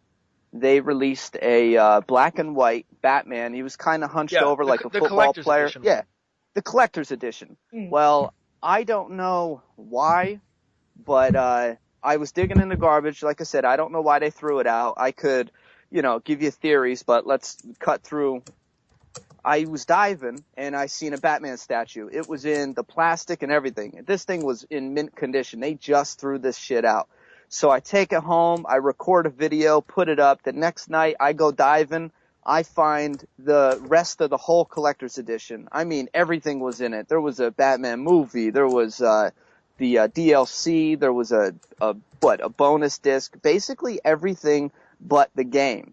And this isn't the first time I found this. I found the Call of Duty where they had the care package. They took the game out and they threw the care package away, which had the coins in it. They had the plane. It was a fucking, a drone plane that you can actually fly in the air. They just tossed this shit out. And I don't know why they would just take the game out and throw the collector's editions, unless it was, like I said, a number of reasons. But these are collector's editions that they throw out. They just take the game and they'll throw the whole collector's edition. But real quick, one of my greatest finds, like I said, I actually saved this for my 100th episode, was behind a Best Buy. And it was, I go up to the dumpster and I reached in. I haven't found anything for weeks. It was a little dry period. I reached in and with my flashlight, and I just saw PlayStation 3 games. I mean, a shit ton. And I'm thinking it's cases. So I'm like, you know what? I'm going to grab these cases. They're in great condition. There's no stickers. Lo and behold, to my surprise, they were, we're talking when Crisis 3 just came out, maybe a week later. It's Crisis 3, L.A. Noire. They had Red Dead Redemption, and there was 2 copies of L.A. Noire. Now, there's all these popular games, and there was a ton more. There was a Wii Mario Kart that had the wheel and the box and everything. So, and there was a Samsung Galaxy. They have like a Galaxy iPhone, or not an iPhone, like an iPod. Anyway, I take it all home, and it was my biggest score. Months down the line, I run into a friend of mine at the bar talking about how his buddy from Best Buy got fired because he was taking stuff out, hiding it in the dumpster, and stealing it. So I just happened to come by and take his score, and I didn't find out for 6 months later. And that right there is probably like one of my greatest. And when I post a video, you'll see it. I mean, it's a ton of games, and they were newer. Now that's like gotta be deserved to be fired though. At the end of the day, right? Absolutely. Stealing is a good thing, guys. And if you work for a gaming store, don't be a fucking dick. Now, but as far as I'm concerned, Ronnie, you know what? The fact you deserve that fine. As far as I'm concerned, that guy was being a douche, and you happened to come across it. Yeah, I mean, at that point, I really couldn't take any moral roads because a lot of the games financially at the time I was having a hard time, so I took him into my buddy who had a game store, and I got some money, you know what I mean? So, I mean, not much, game stores aren't going to give you much at all, but that was another, I don't know, that was a decision I probably shouldn't have done, but whatever. That's amazing. I can't believe I haven't heard of this before. At all. What, the dumpster diving? It's much more common in America. I guess you have bigger stores and more chains to actually find things. No, but over here as well, we have wheelie bins that are constantly locked. So when they dispose of stuff, like Game do this a lot, where they throw statues and bits and pieces. 9 times out of 10 you can go, which is it's more unlikely now because the stores are being douchebagged. You can go to a store and say, hey, do you have anything that's not selling in terms of like extra little bits and pieces, and they'll give it away. Like, they had a bunch of Pokemon download codes and trading cards that weren't selling. They weren't getting rid of them. So they gave them to my nephew because I brought them in the store with me, which I thought was awesome. Game, I tip my hat off to them of being a great store, the one down in my local Lewisham area, because these guys used to be a Game Station. They used to be basically a company that was bought out by Game, and some of the staff that are still there, and they showed my kids, my nephew, some respect. Gave him loads of little bits and pieces. They gave my daughter some stuff. They know that I go in there regularly to buy used games. So it's all gravy, and the fact that they do that is awesome. I can never dumpster dive there though, because they will always keep their bins locked. And it's kind of like, I think over here it's actually an offence if you try to break a bin open. Get out. See, in America, I know you got to stay away from trespassing signs because that right there automatically makes it illegal. But you'll be shocked how many. Because here's the thing, and I don't know what it's like where you're at, but in where we're at, you'll have these shopping centers, and there'll be 3 or 4 different stores sharing a dumpster. So it's hard for them to, I don't know, have the same lock and the same key. It's 4 different stores. Yeah, they're renting the same building, but Starbucks isn't going to talk to GameStop and, the keys and when to lock it. That's madness. So they generally leave it open. You can't dumpster dive in a mall. It's usually blocked off. They usually have compactors you can't get into, but a lot of the dumpsters are open. And it's amazing. What opened my eyes was I took my daughter to a park, and I was visiting in a different state, and my brother told me it was a landfill park. And what it was it was where they dumped a shit ton of landfill, just garbage, and they couldn't do anything with the park, I guess because of the methane gas that builds up with landfills. So you can't, do construction, build buildings and shit because it's trash. And so the only thing that they did, this county, is they built a park. And apparently that's popular. I didn't know about that.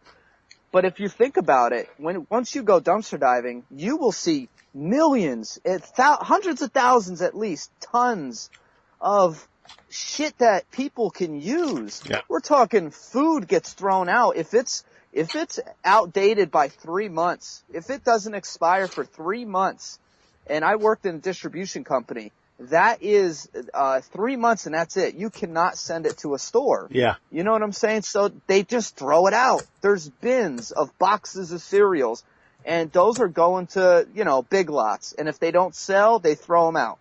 It's ridiculous. I agree with you. And it's the thing is as well, there's a huge debate going on at the moment because the economy is going down the shitter still. We've got companies, more charities, more food banks opening up. And we've got this whole right-wing ethos still happening where they're saying sink or swim. The Conservative government over here basically put out a survey saying we want to cap the welfare system because we feel that these people are getting too much money. We're saying from David Cameron, who gets his holidays regularly paid by the fucking government. And he's obviously never had to at least try to live on benefits because it's bloody impossible. No, I agreed. As someone who's currently in that system again, I can tell you, paying your rent and buying food sometimes are 2 things that you have to decide between. And 9 times out of 10, paying your rent comes precedence over paying for food, And when you find stuff that becomes more of a necessity are pound shops now, like 99p stores, like you guys have over in the States, 99-cent stores. Going to basically local supermarkets, and for some people going at the back of dumpsters because I've seen stores over here will throw out food that's gone past its shelf life. Now it's not past its best by sort of use by date. It's gone past its best by date, and they'll put it out in sacks, and people will come and try to sort of grab the food and eat it, and they say to them, "Well, if you get food poisoning, you can sue us, so we're not letting you have it." Oh yeah, that's one of the issues. Yeah, one of the problems is if someone eats the food out of the dumpster and they get fucking food poisoning, they're going to come after you. Yeah. And that's one of the reasons is we live in this world that's such bullshit now that it's like when I go into someone's dumpster, first of all, I'm respectful. I don't throw shit all over the place. If I can go there, I take what I want to take and I leave. Yeah. Okay, and it's like, but some people are assholes and they throw. Okay, so one reason that people don't want you dumpster diving is because people make a mess of everything. They throw trash all over the place. They're loud. They're just being dicks. And that's one reason that people don't want you dumpster diving. Absolutely. And another thing is, they just don't want to give the stuff, it's like they're throwing it away, but they'd rather throw it away than let you take it away. And, whatever, I can go either way on that one. But it's like, so if every time I go into somebody's dumpster, in my head, I'm not signing a fucking actual contract, but I'm just like, whatever happens, happens. This is not a natural place for me to be in, so if I get hurt or whatever, it's my responsibility. These other people are just dicks, they want to go and get free food. As soon as they get food poisoning from the food you threw away, they're going to come after you because they're dicks. Yeah, and that's the thing. It's like, for me, in order for my situation is, I've become more frugal. So if I go out and buy something, I look for deals. Like, recently I went to my local cash converters, which is like a lot of people call it crack converters because it used to be the store like where a pawn shop. Yeah, a lot of crack addicts used to go to the shop and basically sell stolen goods. But these guys had a Nintendo 3DS with a broken cart slot. They had a Nintendo 2DS that had a parental passcode on it. Now, on both these systems, my son and my daughter's birthday's coming up this coming month in September. My daughter's on the 1st, my son's on the 23rd. And I'm working my way through the 3DS at the moment, trying to fix the cart slot because I think it's busted pins. If not, I might have to actually get the cartridge slot resoldered. Now, I made a deal with the guy, and I was like, right, look, he's like £80 for this, £70 for this, take it or leave it. And I was like, the cartridge slot's busted on that one. That one's got a parental passcode on it, which is near enough impossible to get off. I'll take both of them off you right now for $100, over £114, which is give or take $160 for the two. And he just looked at me and he was like, "Oh, I don't know if I could do that." I was like, "Mate, these are faulty goods. You shouldn't have had them in the first place. You said you tested them. You haven't tested them. So I'll take them off you right now. You still make a sale, blah, blah, blah." Bam, I got them. Now I've got 2DS that I unlocked that my son would basically have. Basically new. This thing goes on the market. It would basically, I could resell it for, say, £90, so that's a big thing. With my daughter's 3DS, I could resell that for over £100 once the cartridge slot's fixed. So these are two items that only aesthetically work great. So I'm very frugal on that. So I managed, I saved up this nice little bit of money. My kids can afford the finer things that they have. That I'm basically being a bit cheaper. I go to food stores. I'm cheap the way that I handle things. I game. I buy pre-owned. It makes more sense because for me, it makes my money go a lot further. And I think that's the problem at the moment is dumpster diving is a great way for people to get some cool stuff because it's stuff that normally they're going to be paying over $60, $70 for, and or even like, as you said with the kiosk stuff, Ronnie, you're never going to see anyway. And these guys are throwing it out because they don't give a crap. They're just like, you know what? I might as well just throw it. What really pains me about it is I used to work at Babbage's, and I've made a couple of videos talking about my experience working at Babbage's that would soon become GameStop. It was actually becoming GameStop when I first started working there. And there was a time that you would see these displays and promotion stuff that you could just walk up to the employer and you could just be like, "Hey, when you guys are done with that promo, can I take it home with me?" And you could put your name and your phone number on the back. But the problem is they don't do that anymore. Like even some companies or some certain stores, a lot of them are ordered to field destroy them, but a lot of them don't, thankfully. But some of them do. Like they'll take a standee and they'll just smash the shit out of it, take a Sharpie and scrape all over it. And it's very unfortunate because back in the day, I mean, you could take that stuff home. I mean, I don't understand why they want to destroy it anyway. Yeah, one time when I went into a GameStop, I was buying something. I don't remember what it was, and they had the standee thing for like the Donkey Kong Tropical Freeze.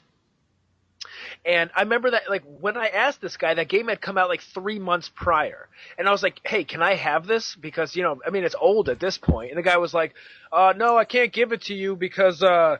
We have to send this back to the people who sent it to us. And I'm like, okay, well, that's bullshit. So I tell the guy, I'm like, really, it's not a problem. Then I'll just grab it from your dumpster later. Like, I don't really care. So it's like, they're just being dicks though. And one thing that Ronnie said, the reason that I dumpster dive. So when I got back from California around 2011, I started dumpster diving. and I was finding all kinds of cool shit. And then I stopped for a long time, and then I saw Ronnie's videos, and we met online, or we met on YouTube or whatever, and I started watching his videos, and then I watched other people's videos, and I got back into diving myself. But it's like the reason I dive is not for the games I find or, you know, whatever I find. It's for all the promotional stuff, for the stuff you could never buy. You know, like in the most recent video that I showed, I found that Mario Kart thing that sticks to the wall. That is the reason I dive. That is the stuff that I want, that you can't just, that's the stuff that takes your game room up a notch, where people come down and they're like, holy shit, it's so cool. One of the things that I had in my game room was, I don't remember which Nintendo Power, this came from, but in one of the Nintendo Powers, I mean, this has nothing to do with dumpster diving, but in one of the Nintendo Powers, the fold out was Skies of Arcadia. And I used to have that always displayed in my game room, and every time someone went down, that was the one piece that they talked to me about. They were like, I fucking love that poster. And I was like, yeah, it's awesome. So it's that little promotional stuff that you can't just go and buy anywhere that really separates game rooms. Oh, I absolutely love the promotional shit. What were you saying? I was going to say, I had a question I want to ask you guys, because you guys both dumpster dive. And I was on a gaming forum not too long ago, and they were ragging on someone who's famous for dumpster diving. That's my good friend Rich, also known as OKChief420 on YouTube. He's a good friend of mine, very humble guy. And they were pretty much like borderline talking shit about him, because he's kind of made this whole dumpster diving kind of a big thing on YouTube. What do you guys think about this? Because I made a whole video on it. I attacked the hell out of him. I mean, and I told Rich, I tried telling him, but he won't take any of my messages anymore. But I'm not attacking him, and I said this 100 times. I'm attacking the fact that he's going to the newspapers to come and look at him. He's, doing the IGN articles. Listen, we had a really good thing going, and it's not good anymore. And it happened after the IGN article. It happened after he's doing his, newspaper articles, and he might be a good guy. Can you enlighten some of us who have no idea what you guys are talking about? All right, listen, here's how it is. Let's say in 2013, we are all, living it up. I mean, everyone is finding what they call a mega haul. There's almost no field destroys. I mean, it's pretty damn good. And a field destroy is where they cut the wires, they slash the discs. I mean, it's really, really good. Now, come into 2014, in the beginning half, in the first quarter, Rich and some John kid from YouTube also did a IGN article. Now, this IGN article didn't run in a dumpster dive community. It didn't run on the YouTube community. It ran on a gaming community. That doesn't show the point of dumpster diving. It shows, hey, I'm a gamer and I want free games. I want free codes, and the codes are bogus. If you rewatch those videos, that John kid is talking about codes you can't use until you're activated on register. The article said, look at all these hundreds of dollars of free stuff that I'm getting just from the dumpster, which most of it wasn't true. It was meaning the codes. Now, the IGN article, that wasn't the part where the dumpster diving community said, you know what, we're against OK Chief. That was the part where a lot of people started saying, Chief, that's a bad idea. What did Chief do? He might be humble. He might be your friend, but he would delete them like a dictator. If you're against me, that's it. You're done. You're banned. He started banning people from the community. I mean, that's not right, but I stuck with it. I'm not going to open my mouth. It's not my thing. I'm diving. I have a little show. It's going good. But you know what? One YouTube channel starts disappearing. My good buddy Sam. Then Cobras starts disappearing. Next thing you know, there's 20 to 30 divers who almost cannot make videos anymore because it's disappearing. And it's because when Rich did the newspaper articles, those papers have to get the other side. They gotta call GameStop. They have to ask them what's happening. You can't run a story and just get one side. So the corporate is getting all these calls. What's going on? What are they finding? Why are you throwing this shit out? That is a bad public image. And when the community spoke up and said, Rich, this is hurting us, he said, delete, you're my enemy. And that was that. And it got to the breaking point where It is bad now. And not dumpster diving's great, but GameStop. And coincidentally, that's the only one that Rich is concerned about getting himself out there. Everyone else is still throwing out their goods. GameStop is not. They're catching wind of this. And you guys all know GameStop as a company, they're hurting. That's why they're doing tablets. That's why they're doing cell phones.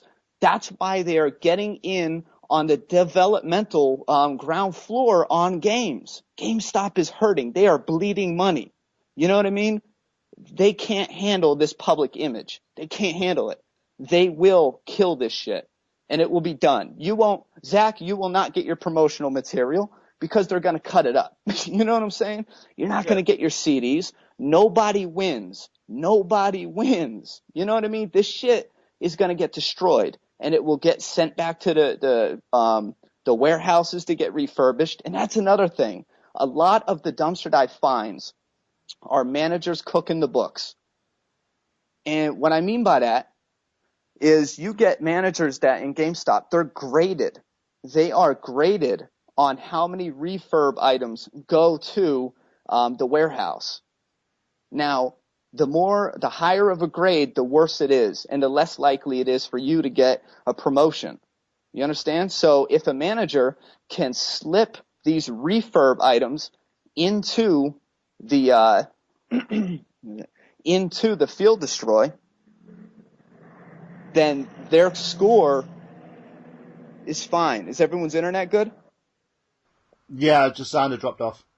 Yeah, Xander's coming Oh, back. all right. And then their score is good. So it's an amalgam of a bunch of things. And it started with the article.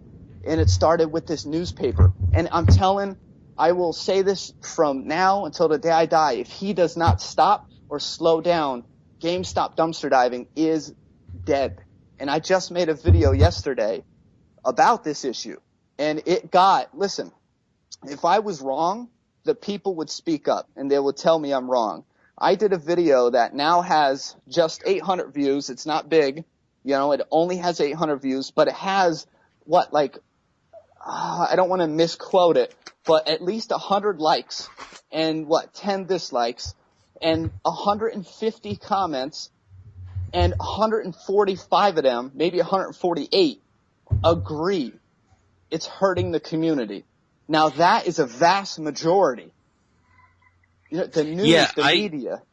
I was gonna say I agree with that. Like that's the whole problem with the with I have to say with the whole retro community as a whole. A lot of people complain about the prices hacking up and retro gaming is getting so out of hand. And honestly, a lot of that, and I'm not pointing fingers at YouTube channels or anything like that, but a lot of it is our own fault. Yeah. We're kind of, publicating this little secret that we have. Yeah. That goes with music. When you have an underground genre, like, say, the certain metal genre that's really, really popular, that's really underground, and you have that one person that gets sniffed out by a major record company and becomes commercialized, becomes oversaturated and diluted from its original premises. That's what's happening. And I have a lot of people that sit there and they will write on a group page that they were thinking about quitting retro collecting. They're like, the prices are too ridiculous. But at the same time, these same people are the same people that are making YouTube videos saying they got a $300 game for $5 in a economy that's fucking failing, because you will have every Tom, Dick, and Harry that doesn't collect retro games to be like, well, holy shit, I have a whole attic full of Genesis games right now. I'm going to go up there and see how much they're worth. Then they go on eBay and they look at the buy it now prices that people are already charging ridiculous prices, and they're like, you know what, I'm going to charge those prices too because I want to make some income. And that's the problem. Everyone's treating it like it's a business. It's not a business. This is a hobby. This is something that you do because you love doing it. It's not something you do because you need the money. And I will say this. I want to go ahead and say this now on this episode. Anyone that's on my Facebook, please do not message me if something is a good deal. Please, just stop. I'm so tired. I get IMs of people that are like, hey, I went to the flea market and I saw this game for $20. Is that a good deal?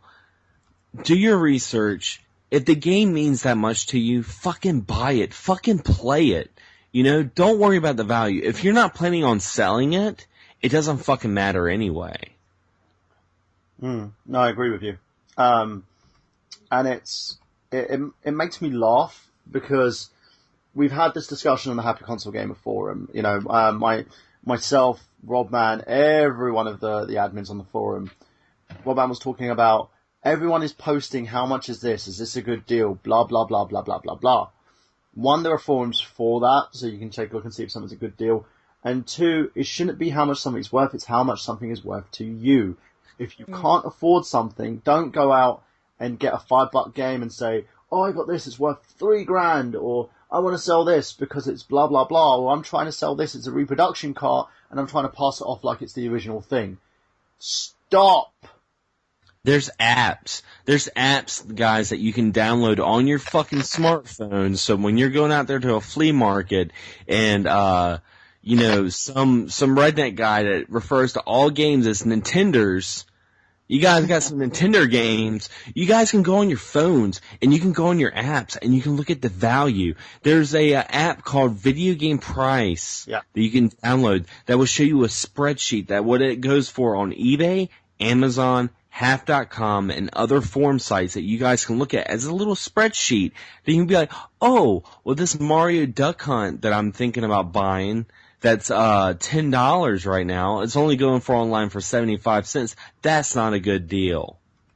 So I mean, don't flood forum sites. And I understand if you're new to the community, if you're new to retro gaming, then it's something that you really wonder. But do your homework, guys. Think about it. And most of all, if it's something you want to play, I spent $100 on Mega Man Legends 2, which some people are probably, I bought it complete. And some people are probably like, having a heart attack, being like, oh my god, I found this at a flea market for $3. You overpaid. It doesn't fucking matter. I wanted the game. I had my tax return money. I had the income for it. I fucking bought it because I wanted to play it. And that's what it all comes down to.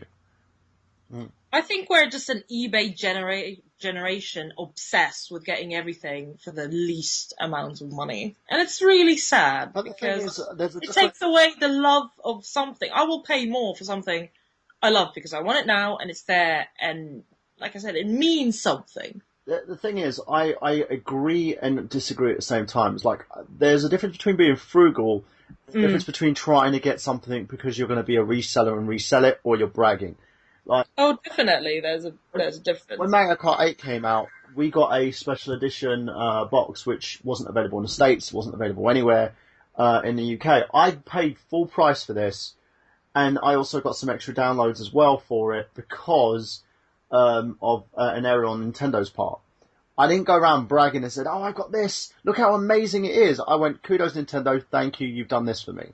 And, I did say as well, they need to take off the fucking region lot because it's not fair that the American counterparts haven't got this. Now, with that being said, like when I bought those two lovely consoles for my kids, I was being frugal for their sake. I don't go around buying stuff and saying, oh, look at this, I've got this fucking retro cart that I'm never going to play, and I've got it and it's worth $300 and I'm going to put it in a laminate plastic and leave it on my shelf for people to look at but they can't touch. That's just, it's ridiculous. These aren't collectible figures. These are things that you're meant to be played with. Your toys are what you play with. You buy a Retron 5 so you can play your carts. You buy a PlayStation 3 to play with. Well, here's consoles to play with. Here, go on, Ronnie. I was going to say, you're talking about the new Ninja Turtle figures? That's what you were just talking about getting them and opening them and all that? No, not just figures. I'm just talking about, like, games in general, because a game, I don't classify a game with a figure. If I'm buying a limited edition game that comes with some limited edition figures with the game, fair enough, you've got the figure, it's on bust, you're not going to open... Oh, okay. You're still going to play the game, though. Right, you're not going to leave the game on your shelf and say, I'm never playing that, don't touch it. Yeah, I think a lot of I don't know, this might just be me, but I think that, to me, it feels like we get a lot of people saying, all right, I have, an NES game that's still factory sealed. And that is amazing, because it's old. That's awesome. And I see so many people saying, you know what, I'm keeping this Luigi on the Wii U factory sealed. But for what? For 20, for 30 years? You know what I'm saying? Don't we produce way more than we did back then? Maybe not. I could be totally wrong. You know what I'm saying? It's just, I just don't get it. That Luigi on the Wii U, I just don't see it being worth, $200 sealed in 20 years. Maybe not 30 years. It's like, if you have something that is amazing and that's factory sealed, it doesn't mean that every game is going to be worth, whatever. But I could be totally wrong, You know what's funny, though, is I'll have people, I've seen people on forums that will buy games factory sealed and they won't play them, but then they'll turn around and still slam people that play emulators. It's like, what are you doing? What are you doing in this? Like you're buying these games, you're not playing them, and then you look snobby because you're putting down people that don't pay to play these games anyway from developers that, I'm sorry, Data East is not around anymore. Like fucking these companies, they're not around anymore. They're not making money from these games. You can download them. It's fine. I mean, I understand that, there's some right issues, but whatnot, but I don't think the FBI is going to be knocking down your door because you're playing Batman on the fucking NES. I'm sorry. No. I don't think that's going to happen. And that's a big thing here. And a thing I think has done damage is, as you say, like someone like OK Chief has gone out there and he's basically glorifying something and lying about it, in a sense. That's what he's done. He's made it into a mainstream thing, but hasn't talked about everything that goes with it. Or just the fact of making it mainstream in the sense that once something becomes famous, that niche and that community is no longer an audience. Like the people that would watch that YouTube channel that were into dumpster diving or that knew about dumpster diving are no longer watching it. Now you have, people that are trying to retire early or people that don't even play games that look at it and they're like, well, holy shit, I can get these box displays and I can turn around and sell them on eBay. Yeah.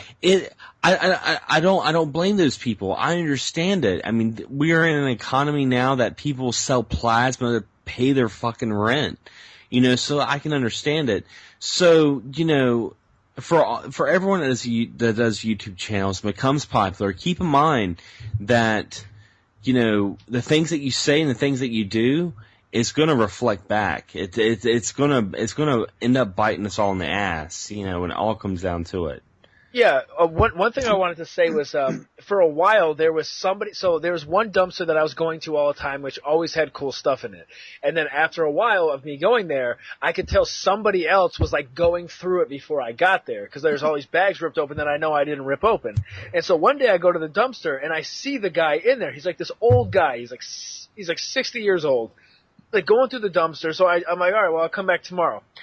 I come back the next day, and, like, I don't know what this guy was looking for, but, like, the games were still there, the promotional stuff was still there, like, like, the codes were there, the empty cases were there, the bags were all ripped open, but, like, he didn't take any of the stuff. So it's like this guy was dumpster diving in a GameStop dumpster, but he wasn't taking any of the actual stuff. I guess he didn't understand there was any value to it. I have a... Go ahead. No, I was going to say, and that is astonishing because I got it on tape that is going to come out in the next 3 videos, I believe. I went to a dumpster, and between the dumpster and the wall, it looked like an alien burst out of the fucking garbage bag. It was just everywhere. When I cleaned it up, because that's what you got to do, right, Zach? You got to make sure it's clean. Yeah. When I cleaned it up, the dumpster. Yeah, I found 2 PS3 games and like 3 Xbox 360 games. But my question, I'm looking around like, why did you rip this bag open? What were you looking for? You didn't take the games. You know what I'm saying? What the fuck were you looking for? And guess what? 3 days later, that dumpster had a lock on it. So apparently he was leaving a mess behind me. So I can't get that spot anymore. No, go What I ahead. was going to say was, I went to a pawn shop that was right by my house. It was when I just had moved into my new place. And I was like, well, holy shit, there's a pawn shop right across the street from me. So I decided to go there. And I'm looking around, and, I'm very open about it. I'll go in there, and the guy was like, hey, what are you looking for, And I'm like, well, do you have any retro video games? And he told me, he was like, if I have any retro games, which he was talking about Super Nintendo, regular Nintendo, shit like that. He was like, those go straight on eBay.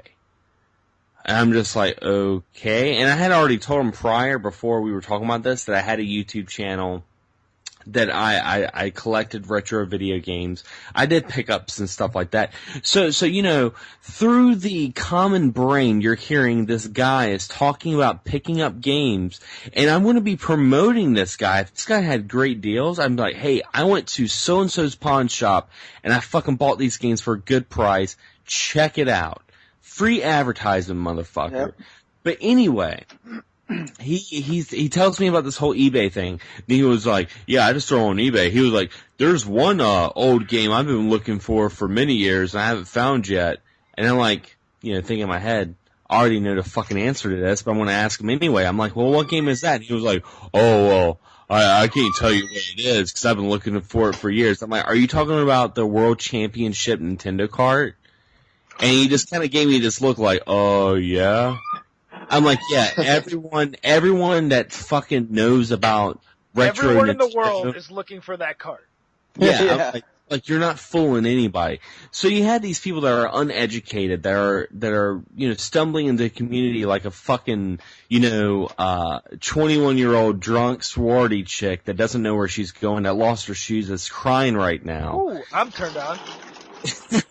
Yeah, these people are stumbling into this that don't know what they're doing. That's ruining it for all of us. And that's going But for retro gaming and dumpster diving, man. It is 100%. The last time I was at a flea market, just recently, where I was buying shit, I swear to God, I walked up to this vendor. It was a chick, and I looked down, and there was a crate. Inside the crate was the dirtiest, most neglected Nintendo Entertainment Center or system you've ever seen in your life. And I just simply said, because I want to clean it. Well, my show is called Retail Rescue. That's what I'm here for. I want to clean this bitch up and have it shining, maybe get it to work even. And I simply say, how much? Thinking like, $5 or $10, because it was beat to shit. You almost couldn't recognize it. The lady looks at me and she's like, well, how about 50, 60? Do you think that's fair? And I looked at her and I said, whoa, usually we'd start around, 5 or 10. I said, look at it. She goes, yeah, but they're going on eBay for, $60, $70. And I said, listen, lady, if you're seeing them on eBay for $60, $70, they do not look like you just pulled it out of your asshole. And I bet you they come with a game at least. You know what I'm saying? It's these people, it's fucking ridiculous. And she didn't even wrap the cords up or anything. She just chucked that motherfucker in a crate and said, Merry Christmas. And that's the thing. These people don't have no care for this shit. I think one of the reasons why I kind of fell in love with Zach and his Getting Your Nerd On channel was a video that he did where he got like a bunch of Nintendo cards and one of them was like ripped to shit on the label and he started tearing down the person who did this. How the fuck could you do this to a cart? Do you look at the condition that this cart is in? This is disgusting. How the hell? And I'm just sitting there fucking cracking up and laughing my fucking head off watching Zach just tear this person down. And it's so fucking true though as well. You're taking stuff like this and you're messing with people. And what you should be doing is coming out with the fact like, hey, you know what? This isn't in great nick. It's beat up. I'll give it to you for this price. It's going to go to a good home. Someone's going to look after it. Because these fuckers have no passion, they see it as a quick, money thing. They're like, oh, I'll just go on eBay and sell it. And I've said this, I bought a PlayStation, no leads and stuff, and was like, on eBay it's selling for this. I was like, all the leads are there on eBay. I don't even know if the lens is working on this thing, secondly, because you can't test it. Thirdly, the fact is, if you want to sell it on eBay, take it and go and sell it on eBay. And I'll tell you right now, I've got $5 here with your name on it, and I'll buy this console for you. I managed to get it for £2.50. I'm not going to lie. I bought it with something else for a fiver. Got it for £2.50. Lucky enough, it did work. I had all the cables. I had all the leads. I now own a PlayStation, the prior PlayStation to the PlayStation 1. And I'm happy with that. And it's gone to a good home, and I keep it clean, and it's gone with the rest of my collection. But in the, and I also play it. But in the end, when people try to basically make it all about money, you can tell that they're not looking after these consoles. You can tell there's no love going into it. Hell, I've done videos fixing Nintendo 3DSs. I've done videos fixing a PlayStation 3, which is my current pet project at the moment. I've got a PS3 Slim that I'm currently trying to fix because the drive's not being recognised. And I've been fixing like Xbox 360 pads. I've been fixing a Sega Game Gear, and I fix these consoles because I love them. I don't do it because I'm going to resell them and try and get a bigger markup for them. And well, I was going to say it was one of the best YouTube channels, and a big shout to this guy. I love his channel so much. His name's Luke Morris, and what he does, he's an American that lives in Japan. And he goes to this store, and I know you guys are going to laugh at the name of this store, but he goes to this store called Hard Off. And Hard Off is pretty much a consignment retail store of electronics. They sell a bunch of electronic games or systems and everything, even musical instruments that are just fucking junk. You go in there and you can buy it like pennies on the dollar, or pennies on the yen, I should say. But he will buy these systems that are beat up to shit, and he will go back and he will take them and he will take them apart. He will clean them. He will make them look presentable and very new. I found his channel through Johnny Millennium because he bought a turbo satellite from him. And honestly, the work this guy does, if you would have saw the before of the turbo satellite to the after, it is mind-boggling. And stuff like that makes me really happy and really love the community. And like I said, people that are in it for the business, if you notice, if you're friends with them on Facebook, if you're on their YouTube channel, they don't stick with it for too long. After a while, they will post pickups and be very excited and be very enthusiastic, but then a month or two later on, that's when the gripes come in, that this hobby is too expensive, that eBayers are going crazy, that this blah, blah, blah. And the reason why they're doing it is because they're no longer looking at it as a hobby. They're looking at it as a business. Yeah. So just keep that in mind. But is it wrong to turn a hobby into a busince? Let me play devil's advocate here. Is it wrong to turn a hobby into a business? Depends. If you're basically doing something like you're drawing, right? I can understand if you're drawing something and you want to be an artist as a business. Like my aspirations for acting and film came out of a hobby. And there's a difference between turning something into a business and turning something into a career. When you turn something into a career, that passion's always going to be with you. When you turn something into a money-making machine, that passion will dwindle and it will die. Because... That's true, yeah, that's true. You have to. Yeah, you've got to have that love. Have the, have the drive. Yeah, and the love for it. And I think a lot of these people don't. Yeah, go on. Well, I just want to say this. Here's a great example. I am a huge fan of The Walking Dead. And I don't know if anyone realizes this, but there's certain Walking Dead memorabilia that will be $10 today at Toys R Us, and I shit you not, will be $400 in a year from now. And that is actually true. One of the figures, a fucking toy, is worth between $400 to $500 right now. But that I digress. Anyway, being a fan of The Walking Dead, I picked up 2 of something. Let's say it was the Blu-ray Collector's Edition. Now, being as a huge fan, I picked up one, and maybe I picked up another to flip it when the price rose. Now, the price did not rise. I was, mistaken. I made a bad bet, and I lost. Now, being a huge fan, I look at these 2 items now in my closet. Well, one is on display, and the other one is just doing nothing in my closet. I don't care. I love looking at it. I mean, shit, it could sit there forever because I'm a huge fan. I didn't go nuts and buy 10 or 20. I'm not stuck with them. Somebody who does this shit as an investment would be like, fuck that box. Fuck that box that's just sitting there. It didn't make me money. Fuck that box. And I think that is exactly how these people who take this as an investment are. You know what I mean? I could lose all day on that, and that's fine. You know, I tried it. It didn't work. But fuck it, because I love The Walking Dead. I'll give it to my, kid in fucking 10 years if she grows up and likes The Walking Dead too. You know what I mean? It's no big deal. Yeah. Gaming, I will say ahead of time that if you guys are going into retro gaming looking for early retirement, you guys need to find another profession because unlike figures, unlike toys, these are factory made or handmade toys, sculpted and stuff like that. And sometimes you'll get reissues and everything like that. But the thing about gaming, it's all digital. My best example would be Final Fantasy Tactics. When it first came out, it was it became very rare and it became a very sought after game. Same with the Symphony of the Night. But what happened? Final Fantasy Tactics became a greatest hits. So the value dropped immensely. And now Symphony of the Night, you can get on Xbox Live and PS3 on the PS Network, and it's become so popular that everyone just buys it on there. So now you can get Symphony of the Night a lot cheaper on eBay. So if you're going into it thinking that you're going to get it rich, man, don't do it. Don't do it. I agree. It's a hard thing these days to do that. I remember, so Suikoden 2 is a game that goes for quite a bit of money. And I remember, just recently one of my buddies picked it up for like $100 and something. The only reason I have that game is because one year my sister bought me the first one as a birthday gift and someone put both games in the same case. And that's so my sister got it for like $10 or whatever, but that's the only reason I have it. So it's like,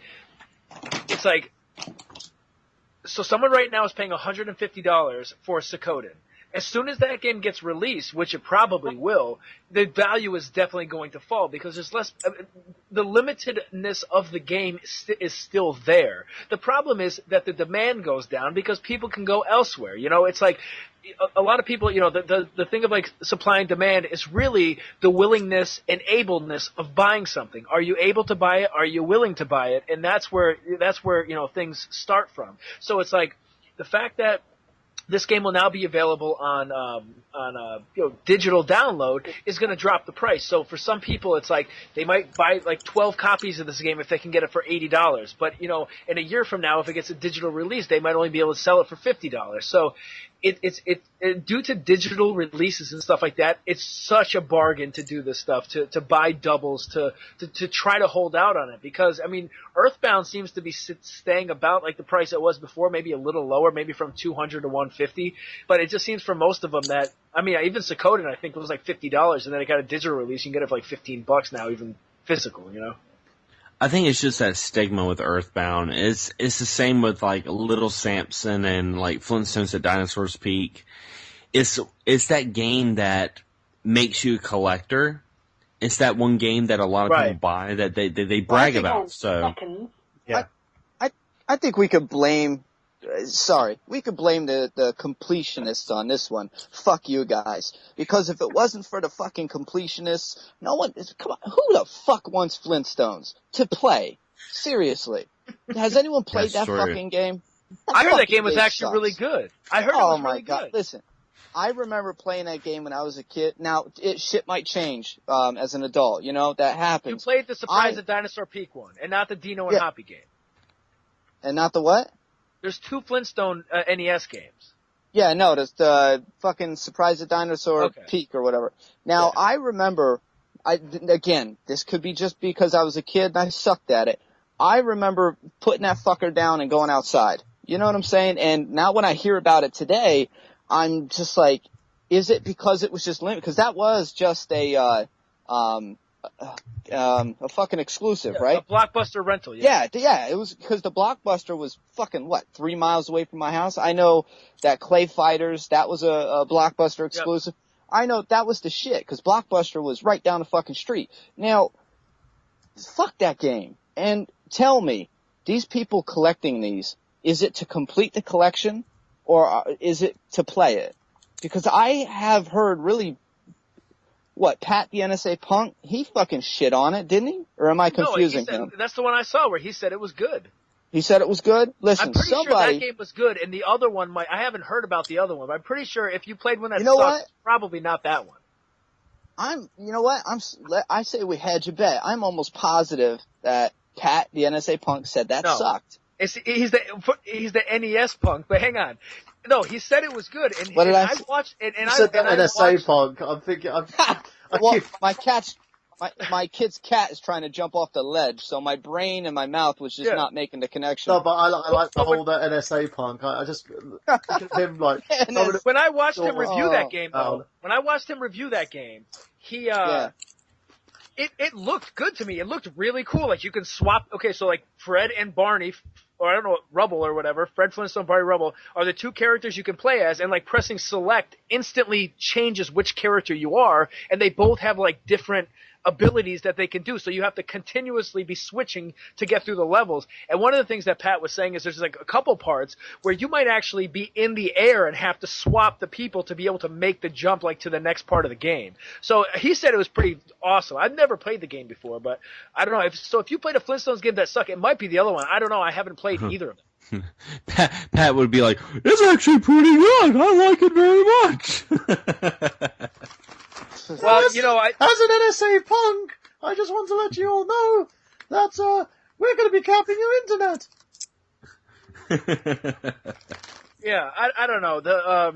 The one thing that I always liked about Pat the NES Punk is he would review he would non-biasedly review a game, in my opinion, even if it was worth nothing. So I've seen him do reviews on Tecmo Bowl, which you can get for like 15 cents, and say that it was a good game, and he'll do a review on, Surprise at Dinosaur Peak, which is like a $700 game, and say it's a good game. So I've seen him some people only do like expensive rare games and say, oh, this game is so good, trust me, if you just looked at the pixel, you would jizz immediately. And then, some people will be like, Tecmo Bowl, the game's 15 cents, I don't even give a shit about it. So I've seen him do fair, good, non-biased reviews on both ends of the spectrum. Word. Now, what I want to do, guys, I want to ask you guys a little question for people who want to get into dumpster diving. Give them the kind of the rules, the gist of things that you would say are the do's and don'ts. Zach, if you don't mind, I'll go first. I got one or two, or absolutely. we can bounce back and forth. Yeah, Let's do that. Let's bounce back and forth. All right. I got one. First rule. Treat it like it's your fucking house. Don't be a slob. Do not be a slob. You want to be a ninja. Go in, go out, don't be seen. Even though it's probably perfectly legal where you're at, don't be seen and don't be a slob.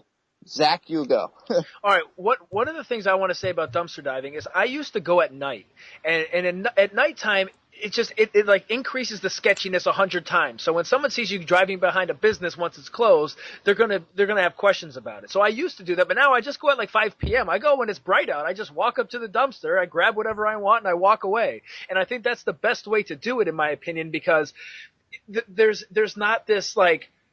Once everything is dark is when people start asking questions. So I think I've had the best luck and I've had the best times going at, say, 5:30 in the afternoon versus 11 o'clock at night. Oh, absolutely. To continue with that, a nice little trick that you would do, I actually found a GameStop shirt, a Best Buy shirt, and we're talking brand new. What you can do is just wear the shirt during the day. I know it sounds stupid, but I'm telling you what, if you have a GameStop shirt on and you're over by the dumpster, nobody's going to look at you twice. But another important thing for divers, you have to be patient. You're not going to go to the dumpster right now and have a mega haul. You know what I'm saying? You might have to go 2 weeks straight, 7 days a week, and then you hit that score. So patience is definitely a virtue for dumpster diving. Yeah, I agree. There's been times where I found absolutely nothing, and I go back the next day and I find a bunch of stuff.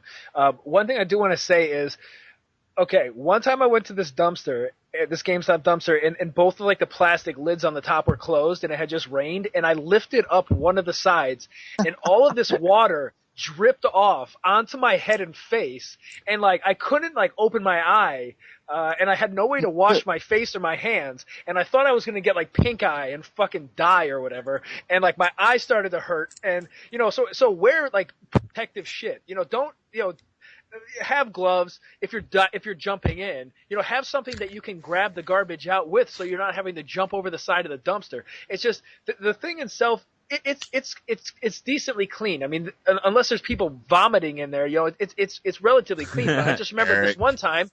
Yeah, exactly. But I remember this one time that I lifted the top, and all this it smelled horrible. All this nasty, disgusting water came down on my face and like went in my eye, and it like I don't know, it was fucking terrible. I just drove straight home. Like I grabbed as much shit as I could see, threw it in the back of my car. I drove straight home, and I washed my face and hands like immediately. Yeah. And, I mean, this is something I went through in my, Make a Path Presents Dumpster Diving 1 and 2, plug right there. Anyway, I'm just fucking with you. If you are going to go at nighttime, you want your hands to be free. Wear a headlight or a headlamp. I mean, that saves your ass tremendously. Even if you go during the afternoon when it starts getting darker, slap on a headlamp so you're not trying to, hold up the lid of the dumpster, look inside with a flashlight, and then you're wondering how the fuck you're going to grow a third hand to grab that Mario Kart poster. You know what I mean? So just come prepared. Gloves is a must. I mean, I've seen people go without gloves.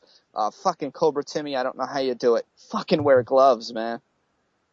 Yeah, another thing I want to say is, so if I see a case for, say, if I see any case, I grab it. And in all of my videos, all of the stuff I find that I'm not keeping is free to anybody who wants it. So I just say, like, at the end of my videos, if there's any of the stuff you want here that I haven't claimed for myself, just, send me the $4 for shipping, and I'll ship you anything that you want. So it's like, say I have a case for Mario Party DS, and I see one in there. I'll grab it anyway because I know someone somewhere has a cart-only copy of Super Mario DS, or whichever game I had said before. So it's like, grab it all, whatever you can fit. I mean, because the thing of it is if you have this stuff at your house for a year, you can always and you can't move it, and you have no use for it, you can always, even though I know it sounds fucked up that you're trying to save it from going to a landfill, I mean, if it starts to overflow your room, you can always throw it back out. But I take everything because that way, if somebody wants it, I will. It's yours.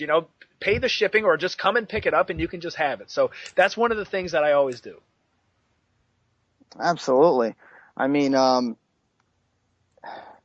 any of you guys ever gotten into trouble doing dumpster diving? I have a couple times. I've run a couple times. I've run in, like, the second I went up to the dumpster, the guy came out to throw the garbage out, and I was just like, "Hey, what's going on?" And like straight face, just stood there staring at me, and I was like, "Okay, I don't know what to say." And one reason I think that guy was so pissed was because of that other dude who I was talking about earlier, who was going through the dumpster I was going through and just ripping everything open and throwing all the shit all over. Now he thinks like that's me. He thinks I'm the one doing it. So, I mean, I've been caught a couple times, and normally it's just awkward for a second. It's like having sex with a girl, like when you're blacked out of the bar, and then the next day you're like, I kind of remember that, and then like you see her, and it's kind of weird for a second. It's kind of like that. It's awkward, and no one knows which way to move, and you just have to walk away, I guess. I mean, I remember this one time where now some of the dumpsters don't have the two doors on each side, and they're like 6-7 feet tall, and you have to hop in. And I remember at nighttime, I would hop in and the lids are shut and I would use my flashlight. No one can see. And I remember one time I went to hop out and I saw a cop car right there in the open doors. So, I ducked back down inside the dumpster and peeked the lid up a little bit. And here I am looking like a fucking Ninja Turtle peeking out of the dumpster lid. And another cop car pulls alongside of this guy. I shit you not. I sat in a dumpster while these two fuckers talked to each other for at least 25 minutes. I could have just popped out, but I didn't know what type of shit would pop off if I just jumped out of the dumpster. I'm not trying to scare a guy with a loaded gun and a fucking power complex. You know what I mean? So, fuck that. So people just let you get on with it? Yeah, for the most part, yeah. It's more like when I ran into this guy, like, okay, so I'm in the dumpster. I'm like, hey, what's going on? Guy says nothing. I just do a quick look. There's nothing I need in there. It's like, I had been there, I think, like the day before or whatever. And like, as I'm walking away, like as soon as I'm about to turn the corner, I turn around to look and the guy is still staring at me. So it's like, I don't know. It's, it's like whatever. I don't know what the fuck to say to you. If this was an episode of CSI, one of you would find a dead body in there one day. Oh, yeah. jeez. Yeah. Hopefully not. Let's hope not. This is how our brain works. Yeah. Let's hope not. I know I don't know if this ever happened to you, Zach, but in that same dumpster, I actually got clobbered by the girl from Footwear came and threw out a bag loaded with, like empty shoe boxes. And I remember just hearing the lid lift up, and I guess Yeah. they just chucked it in, man. I thought somebody punched me in the face. Yeah. And it was just an empty bag full of fucking shoe boxes, empty shoe boxes. That shit was crazy. That never happened to me. Oh, well, this dumpster, you actually had to get in. Like I said, they don't have the two doors on the side. The new place I go now has the two doors that you just slide open, and it makes that really, really bad metal on metal sliding sound that gives away your whole position. If it's at nighttime, fucking everyone knows you're there. You know what I mean? It's like you're tearing metal in half. Yeah. But as far as dumpster diving here, real quick, I just want to say this. I know my show on my YouTube channel, it's called Retail Rescue, and it's for a reason. And I know we're talking about the items. No matter what it is that they throw out, there are items that they sell in the store, and there are items that they use as promotional materials. Now, both of these items, there are collectors for both of these items. I mean, more so for the promotional material. Now, what I'm trying to say is we are rescuing these items. We are saving these items, because if it's not for us grabbing these items, they're going to go to a landfill. And I know Zach made this comment, something I grabbed that was a Nintendo brochure, but it was really nice. You have to watch the video to see. I found about 10 of them. And I said, you know what, guys, this might not seem like shit to you, but imagine if this was some kind of, special promotional Nintendo item from back in the fucking 90s. People today would be all over that. I could sell that shit on eBay. I mean, collectors would love to have that in their collection. So it might not be the biggest thing today that you're saving, but in 5 years from now, in 10 years from now, you might just have the collectible of a lifetime, and you just don't know it. But not only that, you are keeping a lot. It's like you're recycling for collectors. You are saving a lot of shit that's going in the ground. It's going in the ground, and it blows my mind that they cut discs and they cut wires.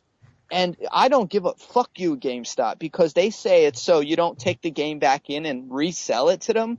Do you really think we're that stupid? If you're throwing the fucking game out, why the fuck would you rebuy it? You know what I mean? Yeah. Well, that one of the things is like bullshit. Their trade-in values are so shitty. It's like when they throw out fucking, 2K9 baseball, how much am I going to get for that fucking game anyway? 12 cents? Yeah. That's nothing? It's like, what the fuck is the point?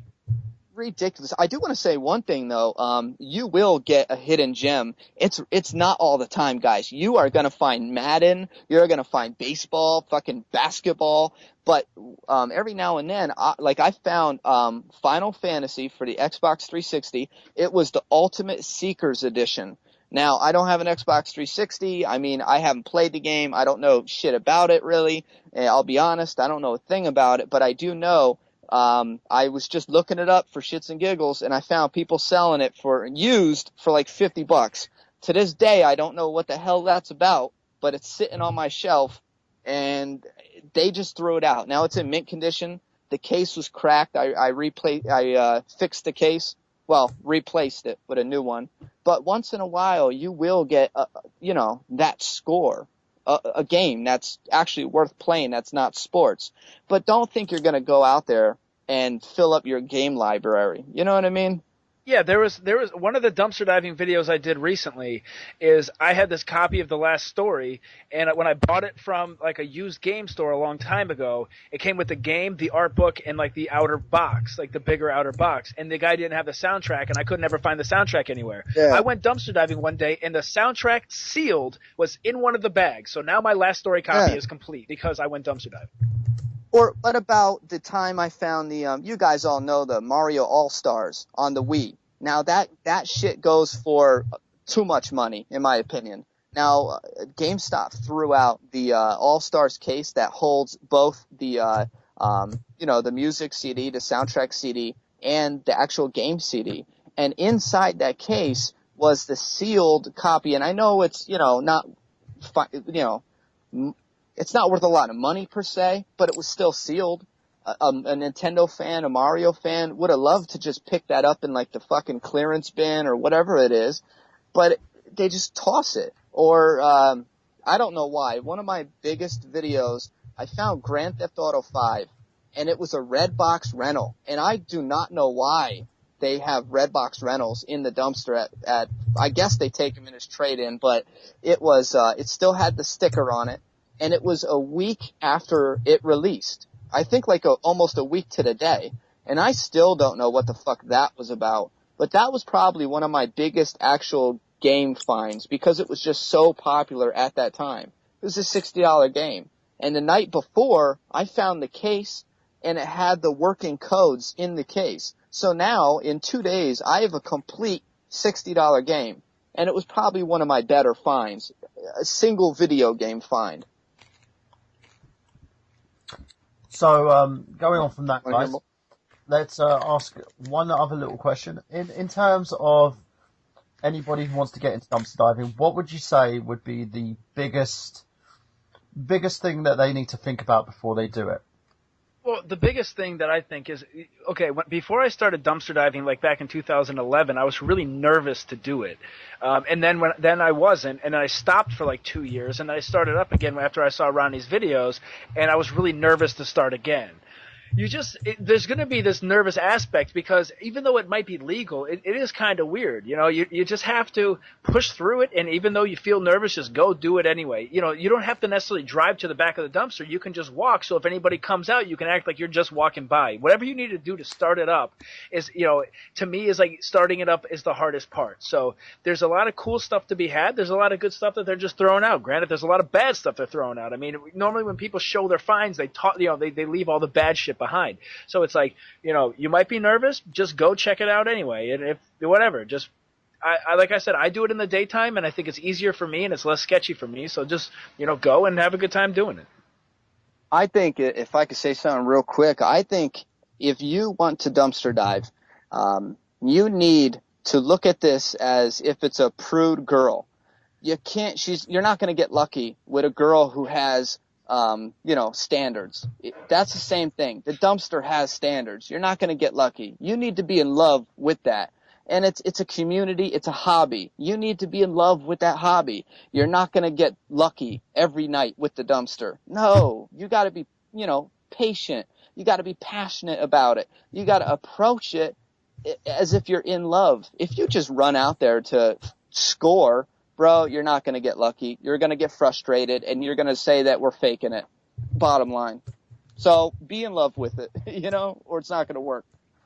Okay, guys, going off from that, let's go on to plugs now. It's been a great show, and I think in terms of basically the topic at hand, I think we've done a heck of a lot of great things with it. And, if anybody wants to hit up Zach and also Ronnie in terms of dumpster diving. Let's go with you first, Ronnie. Where can they find you? Well, if anyone wants to hit me up, and I answer all comments, so feel free to hit me up. I'm at YouTube.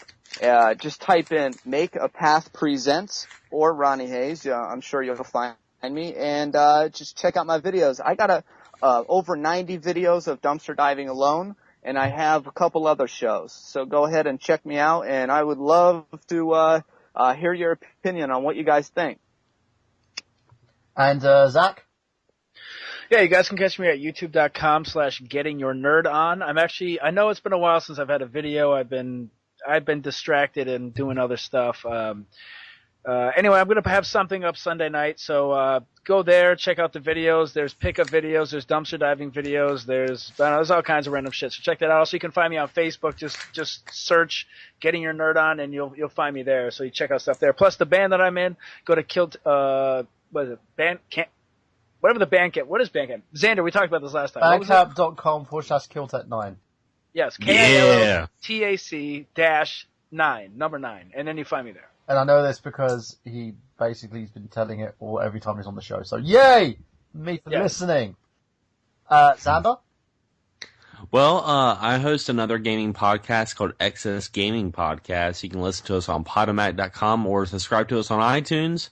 And we're approaching episode 50.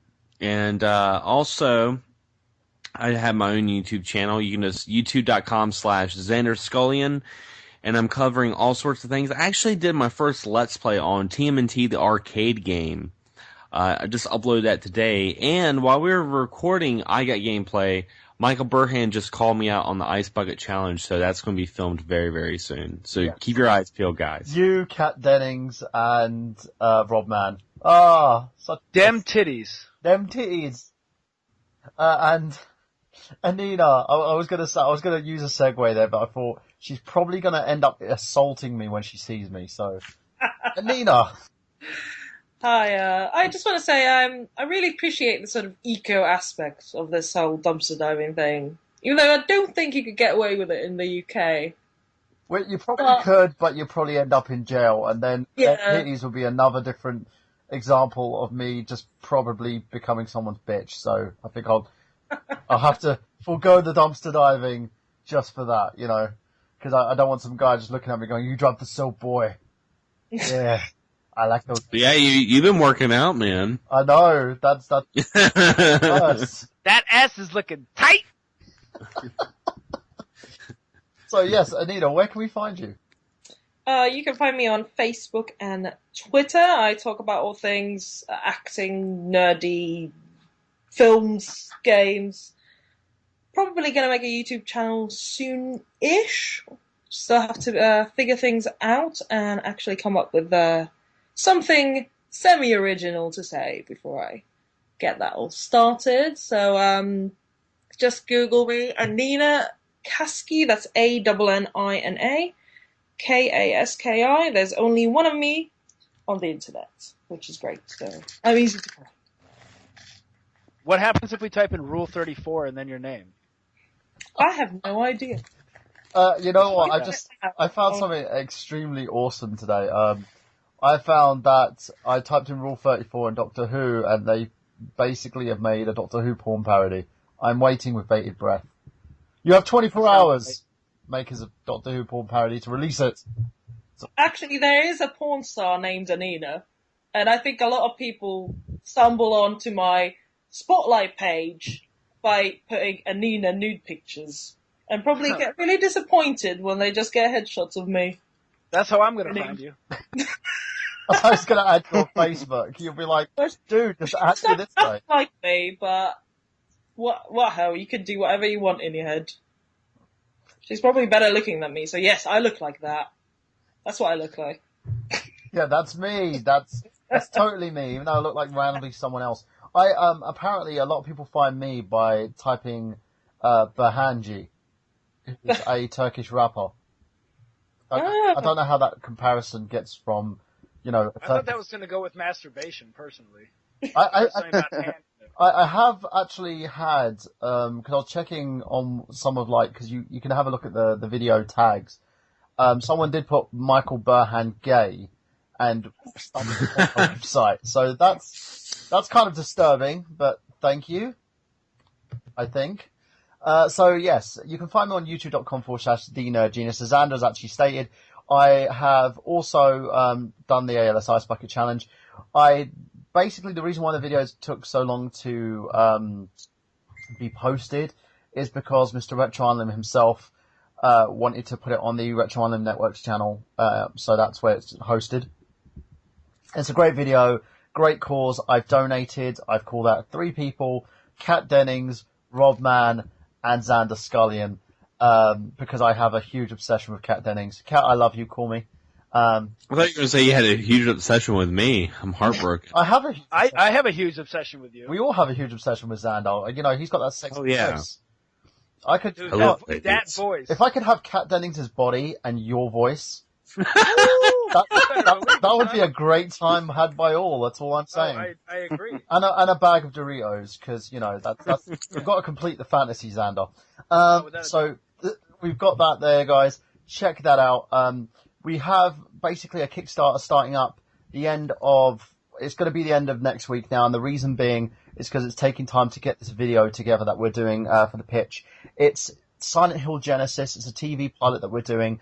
We're basically been given the green light by Konami to do this, and the pilot itself is going to be focusing on a different direction in terms of the character of Harry Mason, and it's going to be based sort of a prequel around Harry Mason's sort of a younger character, and also the town of Silent Hill before it all went downhill. So check that out.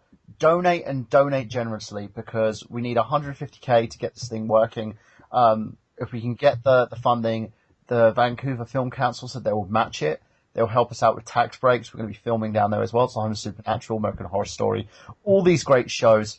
We've got a great stellar cast as well, including James Doherty, who's going to be playing our Harry Mason. Rob Mann, who's going to actually be making it's going to be his second acting project. Because for those who don't know, he did do the Happy Console Gamer movie.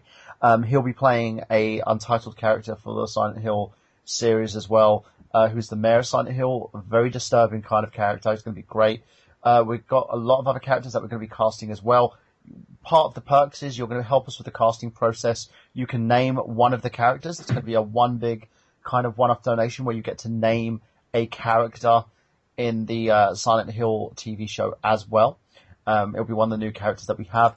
You can also get a part in the TV series as well as part of a donation. So loads of other cool stuff, including pictures. We're going to be doing an MP3 soundtrack that we're putting onto USB, which is being produced by Xander Scullion and Dan Ashley. It's going to be great.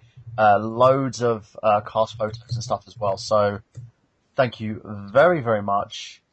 Have a great time, guys. Thank you to Anina for being such a great host on the show. Zach Thank you. Xander Scullion, Ronnie as well. You've been such a great host, Ronnie. And just remember, guys, that we've got gameplay. Have you? And I can never find this outro. I literally got to clean up this board. I feel betrayed. You're going to make me do that again? That should be our outro. I am betrayed. See? I'm not the only one, Burhan. I popped my cherry for this, and I'm betrayed. Betrayed. My podcast cherry has been popped. Ooh, we feel special. Oh, shit. Yeah. We'll always be your first. No matter how much booze you drink, you can never forget my face. Oh, God. Tell me it's not so. That's just what I had to tell my first girlfriend.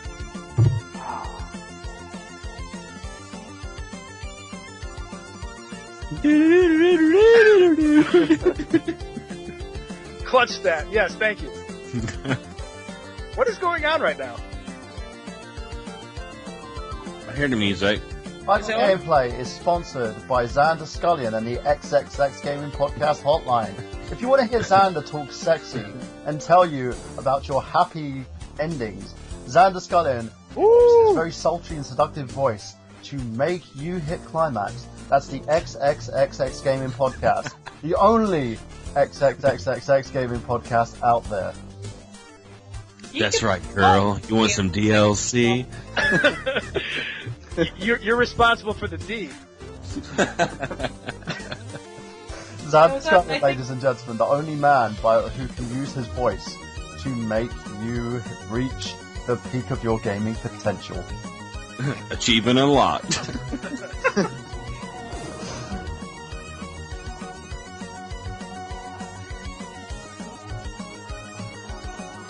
And this podcast is also sponsored by Zach Latour's penis. The one thing that can actually stretch out continents and make your daughter pregnant without you knowing. It also cures cancer.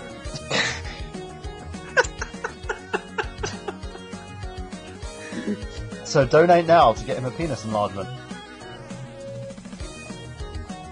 I could use that, I won't lie.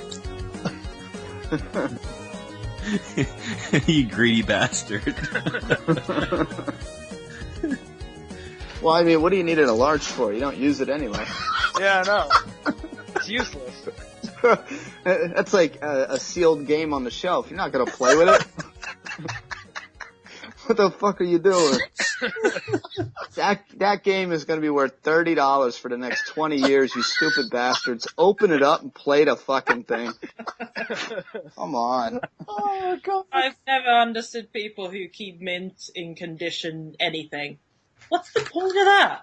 You're not enjoying it. Yeah, I can just see the thing sitting there on a shelf in a Durex wrapper. And then I don't get it. It's the thing. They're going, please read me. Please pay me. No. I can hear the conversation in her head too. As soon as I get a friend who's willing to come over my house, I'm gonna show him my sealed game. That's the same thing I say about my penis. As soon as I can get a guy over to this house, I'm going to show him my sealed penis. Oh That's man. actually not a bad pickup line. I've heard worse. And yeah, I was gonna basically, as soon as you went, I'm going to say this once, I was like, shit, I've offended her, and she went, past me. I was like, oh. I love that. Always classic, Burhan. Well, you know why she was okay with it? Because you put that cat next to it. It's like licking its paws or whatever. I mean, that makes anybody okay with it.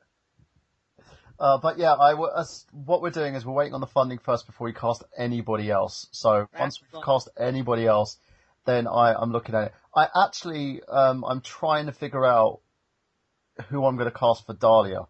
That's going to be a one, because she's got to be good looking but creepy at the same time. Kind of like. I was gonna say. I've got psycho eyes. They're really good. I was gonna say that whoever funds it, I hope they don't name a character like Captain Doritos. I hope they just name her like boobs or butthole. I hope that's the name she gets. It'll be amazing.